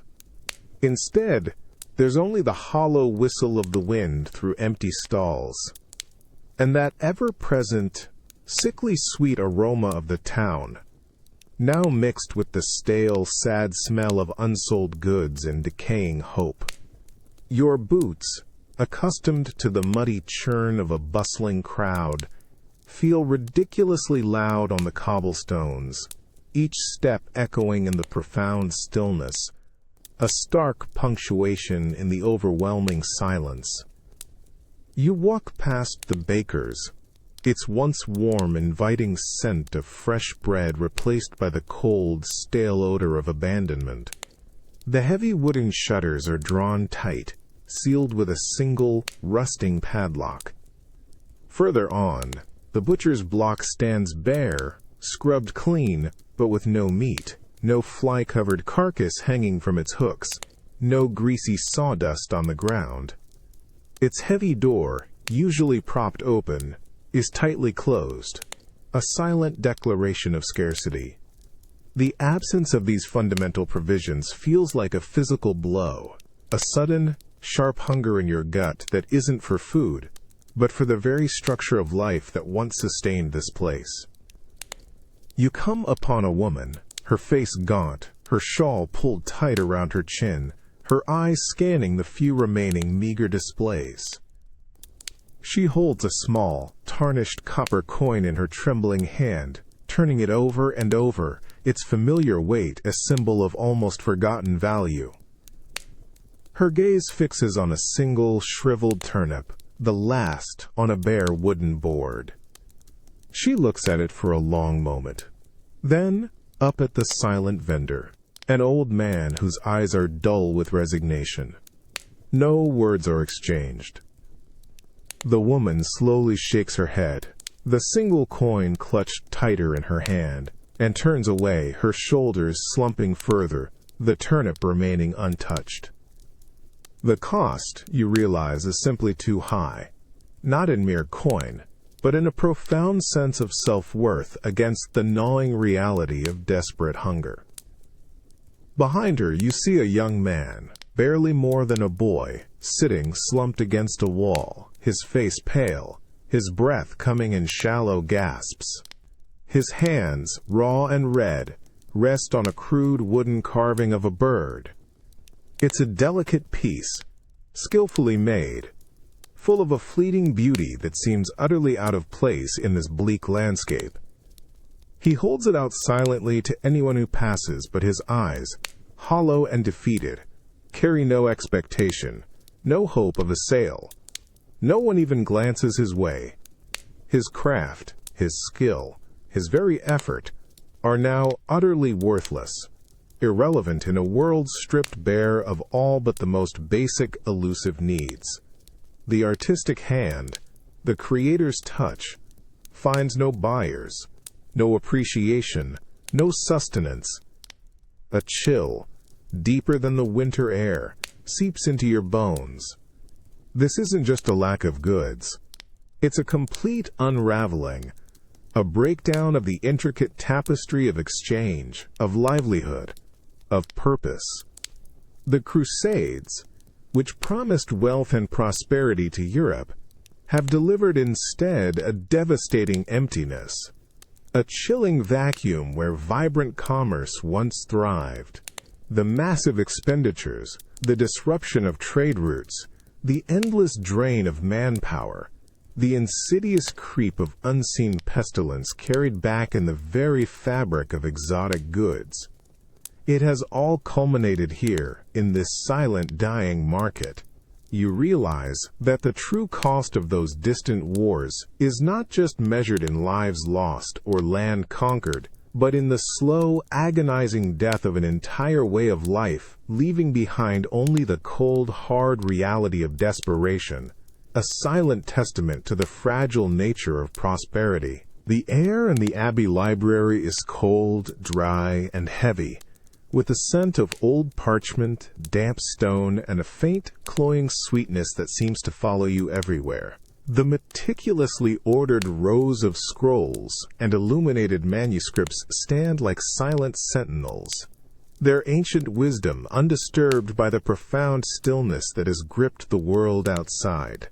The silence here is not the unsettling quiet of the street, but a scholarly hush, a reverence for knowledge that now feels fragile, almost irrelevant. Your boots make barely a sound on the stone floor as you approach a figure hunched over a heavy wooden table. It's Brother Thomas, the Abbey's oldest scholar, his back bent over an enormous, leather-bound tome. His robes, once crisp and white, are now stained with ink and age, but his hands, delicate and precise, still move with a practiced grace as he turns a page. You remember him as a man whose eyes twinkled with quiet humor, whose voice carried the gentle wisdom of countless hours spent in study. But as he lifts his head, sensing your presence, you see a profound, chilling change. His eyes, once lively and kind, are now sunken, red-rimmed, and seem to hold the weight of untold centuries. They are fixed not on you, but on something unseen, distant, a landscape of profound sorrow. He doesn't offer a greeting. His lips are pressed into a thin, grim line, a deep furrow etched between his brows. You notice the parchment he's been studying, a series of intricate astronomical charts, meticulously drawn constellations, but beneath them, barely visible, are crude, hastily scribbled annotations, a frantic, almost desperate overlay of numbers and dates, a frantic attempt to find a pattern, a meaning in the chaos. He slowly reaches out a trembling hand, not to you, but to a smaller, open book beside the ledger. Its pages are filled with meticulous drawings of ships, their sails unfurled, their hulls laden with cargo. You see the familiar, exotic outline of the merchant vessels that once plied the routes between the Holy Land and Europe, the very ships that carried you, and unknowingly, other more devastating passengers, home. His fingers, still trembling, trace a jagged line across a map, from the distant eastern ports, across the vast, unforgiving sea, directly to the coastal towns of Europe, each marked with a hastily drawn, dark X. His gaze is still distant, unseeing, lost in the grim calculations of his maps. You feel a profound chill, deeper than the cold stone around you. He's connecting the threads, drawing the terrible, undeniable links. The vast, intricate network of trade, the very arteries that fed the Crusades, that brought back exotic goods and wealth, also served as conduits for something far darker, far more destructive. He has seen the patterns, understood the devastating truth, written in the stars and on the maps, a truth that no amount of prayer or penance can undo. You realize with a heavy, sickening certainty that the true cost of those distant wars is not just in lives lost or land conquered, but in the systematic, relentless poisoning of an entire continent, a devastating debt brought home in the holds of merchant ships, and meticulously documented in the silent, shadowed corners of an abbey library, leaving a scholar to bear witness to the bitter, undeniable truth of Europe's fatal trajectory. The cold, dry air of the abbey library, usually a balm to the soul, now seems to prickle at your skin. It's still heavy with the scent of old parchment and damp stone, but there's another aroma, faint yet distinct, the metallic tang of stale sweat, mixed with a profound, almost acrid resignation. Brother Thomas remains hunched over his table, amidst the astronomical charts and shipping routes, his trembling fingers still tracing the grim lines of documented devastation. But now, his movements have slowed even further, his precise scholarly grace replaced by a subtle, unsettling tremor that runs through his entire frame. He sighs, a ragged, almost guttural sound that seems to tear from deep within his chest, a sound out of place in this sanctuary of quiet contemplation. His gaze lifts from the maps, not to you, but to the lofty arched windows where the gray winter light struggles to pierce the ancient glass.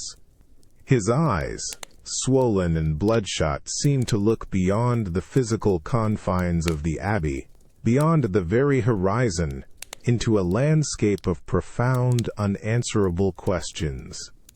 There's no anger there, no fury, just an immense, bone-deep weariness, a knowledge too vast, too terrible, to be contained by scripture or prayer. You watch him, your own breath catching in your throat.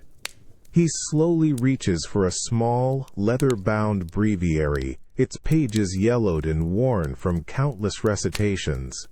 His fingers, usually so nimble, fumble with the delicate clasp, then he holds it in his hands, not opening it to the familiar liturgy, but simply clutching it, his knuckles white, his head bowed. It's a gesture of profound despair, a silent admission that the words, the ancient comforts, the very foundation of his faith, no longer offer solace against the brutal calculus of the numbers he has transcribed, the devastating patterns he has observed.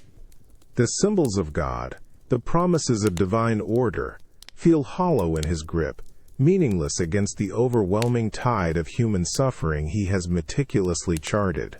Other monks, moving silently in the shadowed periphery of the vast library, glance at him, then quickly avert their eyes, their faces etched with a mixture of fear and a subtle, unsettling understanding. They sense it too, the profound shift, the quiet, dangerous heresy that emanates from his very being.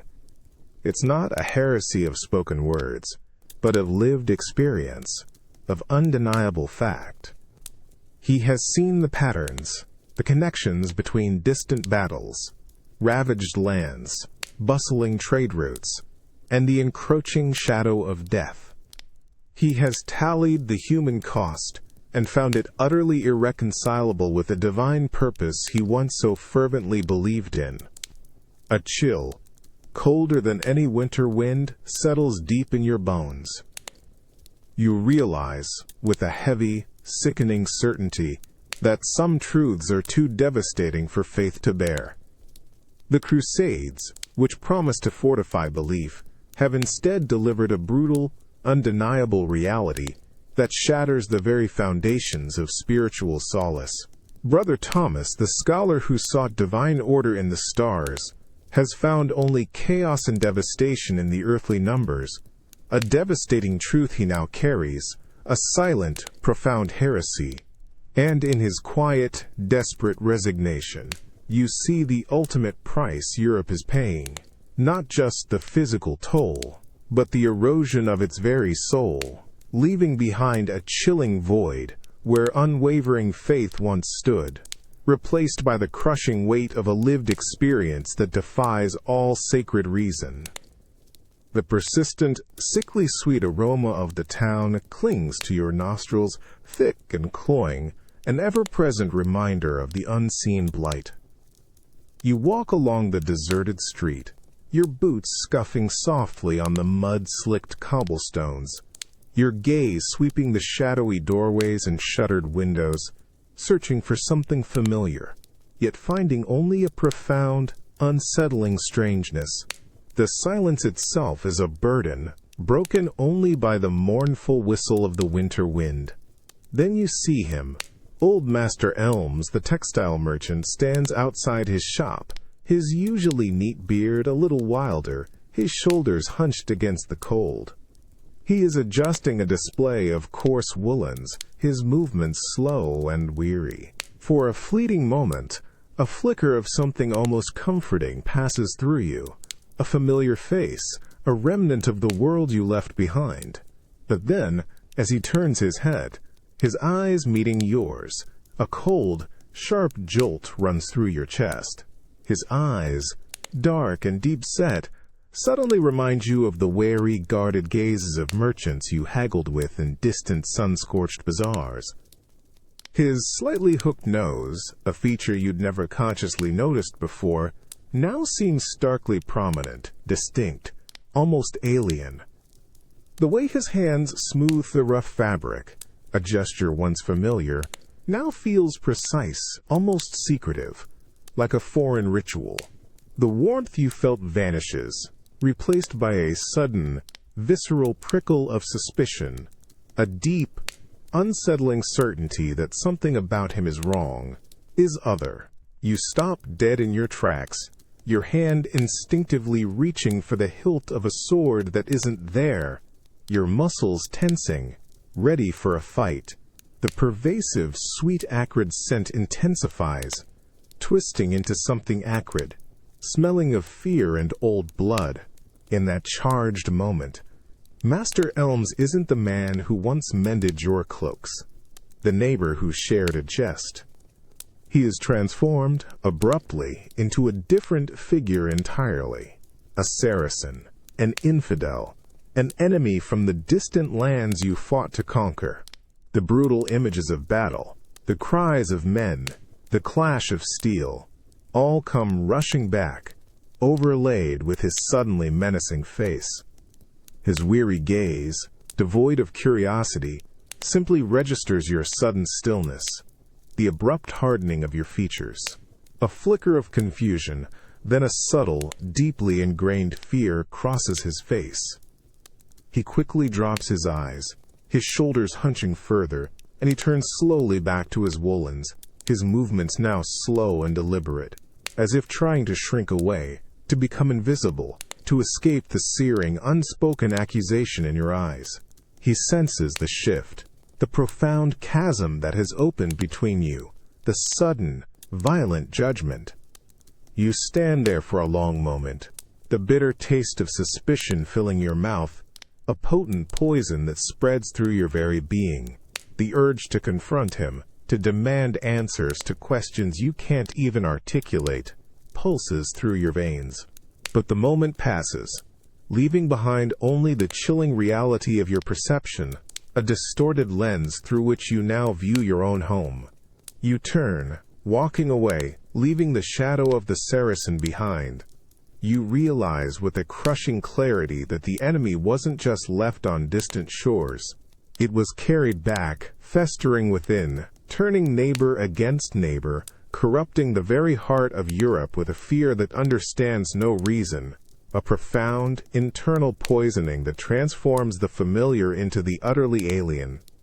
The true cost of the crusade isn't just in lives lost, but in the insidious transformation of perception itself, making you see a threat in every shadow, an infidel in every familiar face, forever lost in the brutal landscape of an internal war. The cold, slick stone of the well's lip presses against your palm, sending a chill up your arm that momentarily cuts through the dull ache in your bones. The persistent, sickly sweet aroma of the town, however, still clings to the very air around the well, subtly contaminating even the crisp scent of the damp earth and the deep, clean water below. You grasp the rough rope, its coarse fibers familiar against your scarred fingers, and begin to lower the bucket, its empty weight a small, familiar comfort. The squeak of the wooden pulley, a sound that once brought a sense of simple, communal life, now echoes unnaturally loud in the pervasive, anxious silence of the square.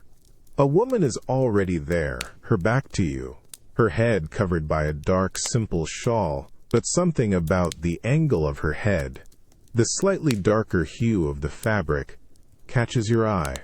She stands perfectly still, as if sensing your presence without turning, her own bucket filled, waiting. You notice the way she holds it, her grip tight, almost possessive. A flicker of suspicion, sharp and unwelcome, ignites in your gut. Her silhouette, framed against the gray light of the square, briefly morphs in your mind's eye, taking on the unfamiliar alien lines of figures you once encountered in distant, hostile lands.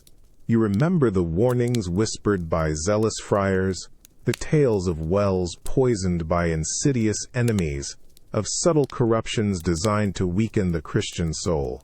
The bucket splashes into the dark depths of the well, sending up a faint, metallic spray. You pull it back up, the rope heavy, straining your weary shoulders. As the bucket emerges, brimming with clear, cool water, you instinctively bring it closer, not for a refreshing drink, but to scrutinize its surface. The water looks pure, reflecting the gray sky, but you remember the deceptive clarity of desert mirages, the hidden dangers beneath a serene surface. You search for any faint discoloration, any subtle cloudiness, any unnatural shimmer that might betray an unseen taint, a silent contamination. Your lips feel dry, parched, but an overwhelming reluctance to drink seizes you. The woman turns slowly, her face partially obscured by her shawl. Her eyes, dark and shadowed, meet yours for a fleeting moment. There's no hostility, no recognition, just a deep, weary guardedness, a shared understanding of the fear that now governs this place. She simply gathers her heavy bucket and walks away, her footsteps muffled by the mud, leaving you alone at the well's edge. The water, so vital, so essential, now feels like a profound moral dilemma in your hands. You realize that the Crusades, in their brutal lessons of purity and impurity, of, us, and them, have returned not just with plague and violence, but with a far more insidious poison: the complete destruction of trust. The communal well, once a symbol of shared life, has become a mirror reflecting a broken world, where even the most fundamental necessities are viewed through a lens of profound, isolating suspicion, leaving everyone alone to face their own manufactured fears. The biting wind whips a fine dust across your face, mingling with the pervasive, sickly sweet aroma that has become the very breath of this decaying town. You pull your worn tunic tighter, the coarse fabric doing little to fend off the chill that seems to emanate from the very cobblestones. Your gaze drifts, sweeping past the shuttered windows and silent doorways, searching, perhaps unconsciously, for a sign of familiar life, a spark of the world you once knew. But the only constant is this profound, unsettling quiet. Then you see him, slumped against the cold, damp stone of the old church wall, a figure barely discernible beneath layers of grime-caked rags. He's thin, impossibly so, his limbs like fragile sticks, his knees drawn up tight to his chest, as if trying to shrink away from the biting air, from the world itself. The smell of destitution, of unwashed flesh, and stale dampness radiates faintly from him, cutting through the town's other lingering odors. It's a smell you know too well from the desperate, dying moments on a distant battlefield. But to find it here, in the heart of your own land, is a shock. His face, when he slowly lifts his head, is a mask of gaunt weariness, deeply furrowed, his skin stretched taut over sharp bones. His eyes, clouded and distant, seem to look through you, beyond you, fixed on some unseen horizon of perpetual misery. They hold no spark of recognition, no flicker of memory, only an emptiness that chills you to the bone. You might have mistaken him for any common vagrant, another casualty of this blighted time, but then your gaze falls upon his chest. Barely visible beneath the grime and the rents in his tattered, coarse tunic, you see it. The faint, faded outline of a cross.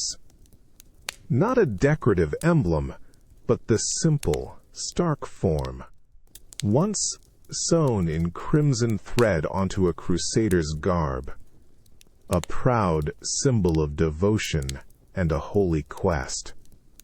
Now it's just a faint, discolored stain against the gray fabric. A ghostly echo of a forgotten purpose. A solemn testament to a journey long past and utterly broken. The contrast is a physical blow to your gut. This man, reduced to begging, robbed of dignity, is one of your own, a fellow warrior, a brother in arms, a champion of the Holy Land. He doesn't speak, doesn't gesture, doesn't even overtly beg. He simply exists, a silent, living monument to utter ruin.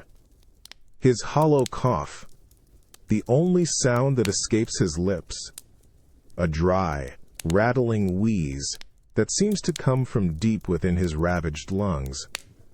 You feel a profound, aching pity, but also a chilling recognition, a cold dread that tightens your chest. This could be you. This is the stark, unvarnished face of the true price. The crusade, which promised spiritual glory and earthly reward, has instead brought many home to this. A life stripped bare, a purpose utterly dissolved, leaving behind only the ghost of a warrior, haunted by a faded cross, a silent, terrible indictment, whispered on the cold wind. The cold bites deeper now, a relentless gnawing that seems to strip the very warmth from the stones around him. The pervasive, sickly sweet aroma of the town still hangs heavy, but it's no longer distinct from the scent of decay that emanates from the slumped figure against the church wall. You see him again, the beggar with the faded cross, but he is less distinct now, almost blurring into the damp gray stone, like another patch of clinging moss. The thin rags he wears, once a distinct layer of destitution, now blend seamlessly with the grime, becoming merely an extension of the cold, wet earth. His head is bowed lower, almost touching his chest, and his body is curled tighter. A desperate, futile attempt to protect himself from the biting wind, from the profound indifference of the world. The hollow cough you heard days ago is rarer now, softer, a dry, faint rasp that seems to struggle for release from deep within his ravaged lungs, like the last dying embers of a forgotten fire. You pass closer, your boots making a soft, squelching sound in the mud, and you notice the faint, almost imperceptible sheen of frost on the tattered fabric of his cloak, a thin veil of cold that slowly claims him. People still pass, a scattered few, their faces drawn tight against the cold and the unspoken dread that permeates the air. Their gazes slide over him, seeing not a man, but an inert part of the crumbling landscape, another lump of debris in a town that is slowly succumbing to its own quiet desolation. There's no recognition now, no pity, not even the fleeting fear you might have initially seen. He has become part of the background, a silent, unmoving fixture, utterly absorbed by the overwhelming bleakness that surrounds him. The very presence of his faded Crusaders' cross, that poignant ghost of a once proud symbol, now seems to dissolve, blurring into the grime, losing its form, its meaning, becoming just another stain on the forgotten fabric of his life. You pause for a moment, the heavy, numbing cold seeping into your own bones. You look at him, this former champion, this brother in arms, now reduced to an anonymous shape against a cold wall, slowly fading into the mud of history. His chest rises and falls with such shallow, infrequent breaths that you must strain your own eyes to perceive any movement at all. The last remnants of his unique story, the battles fought, the vows sworn, the distant lands traversed, are all being washed away by the relentless tide of cold and neglect, swallowed by the sheer weight of Europe's pervasive suffering. He is no longer an individual, no longer a crusader. He is simply a silence, a final, unmoving testament to a world that has learned to forget, to move on, to erase the inconvenient, the broken, the inconvenient truths. You realize, with a heavy, aching heart, that this is the ultimate, most brutal price.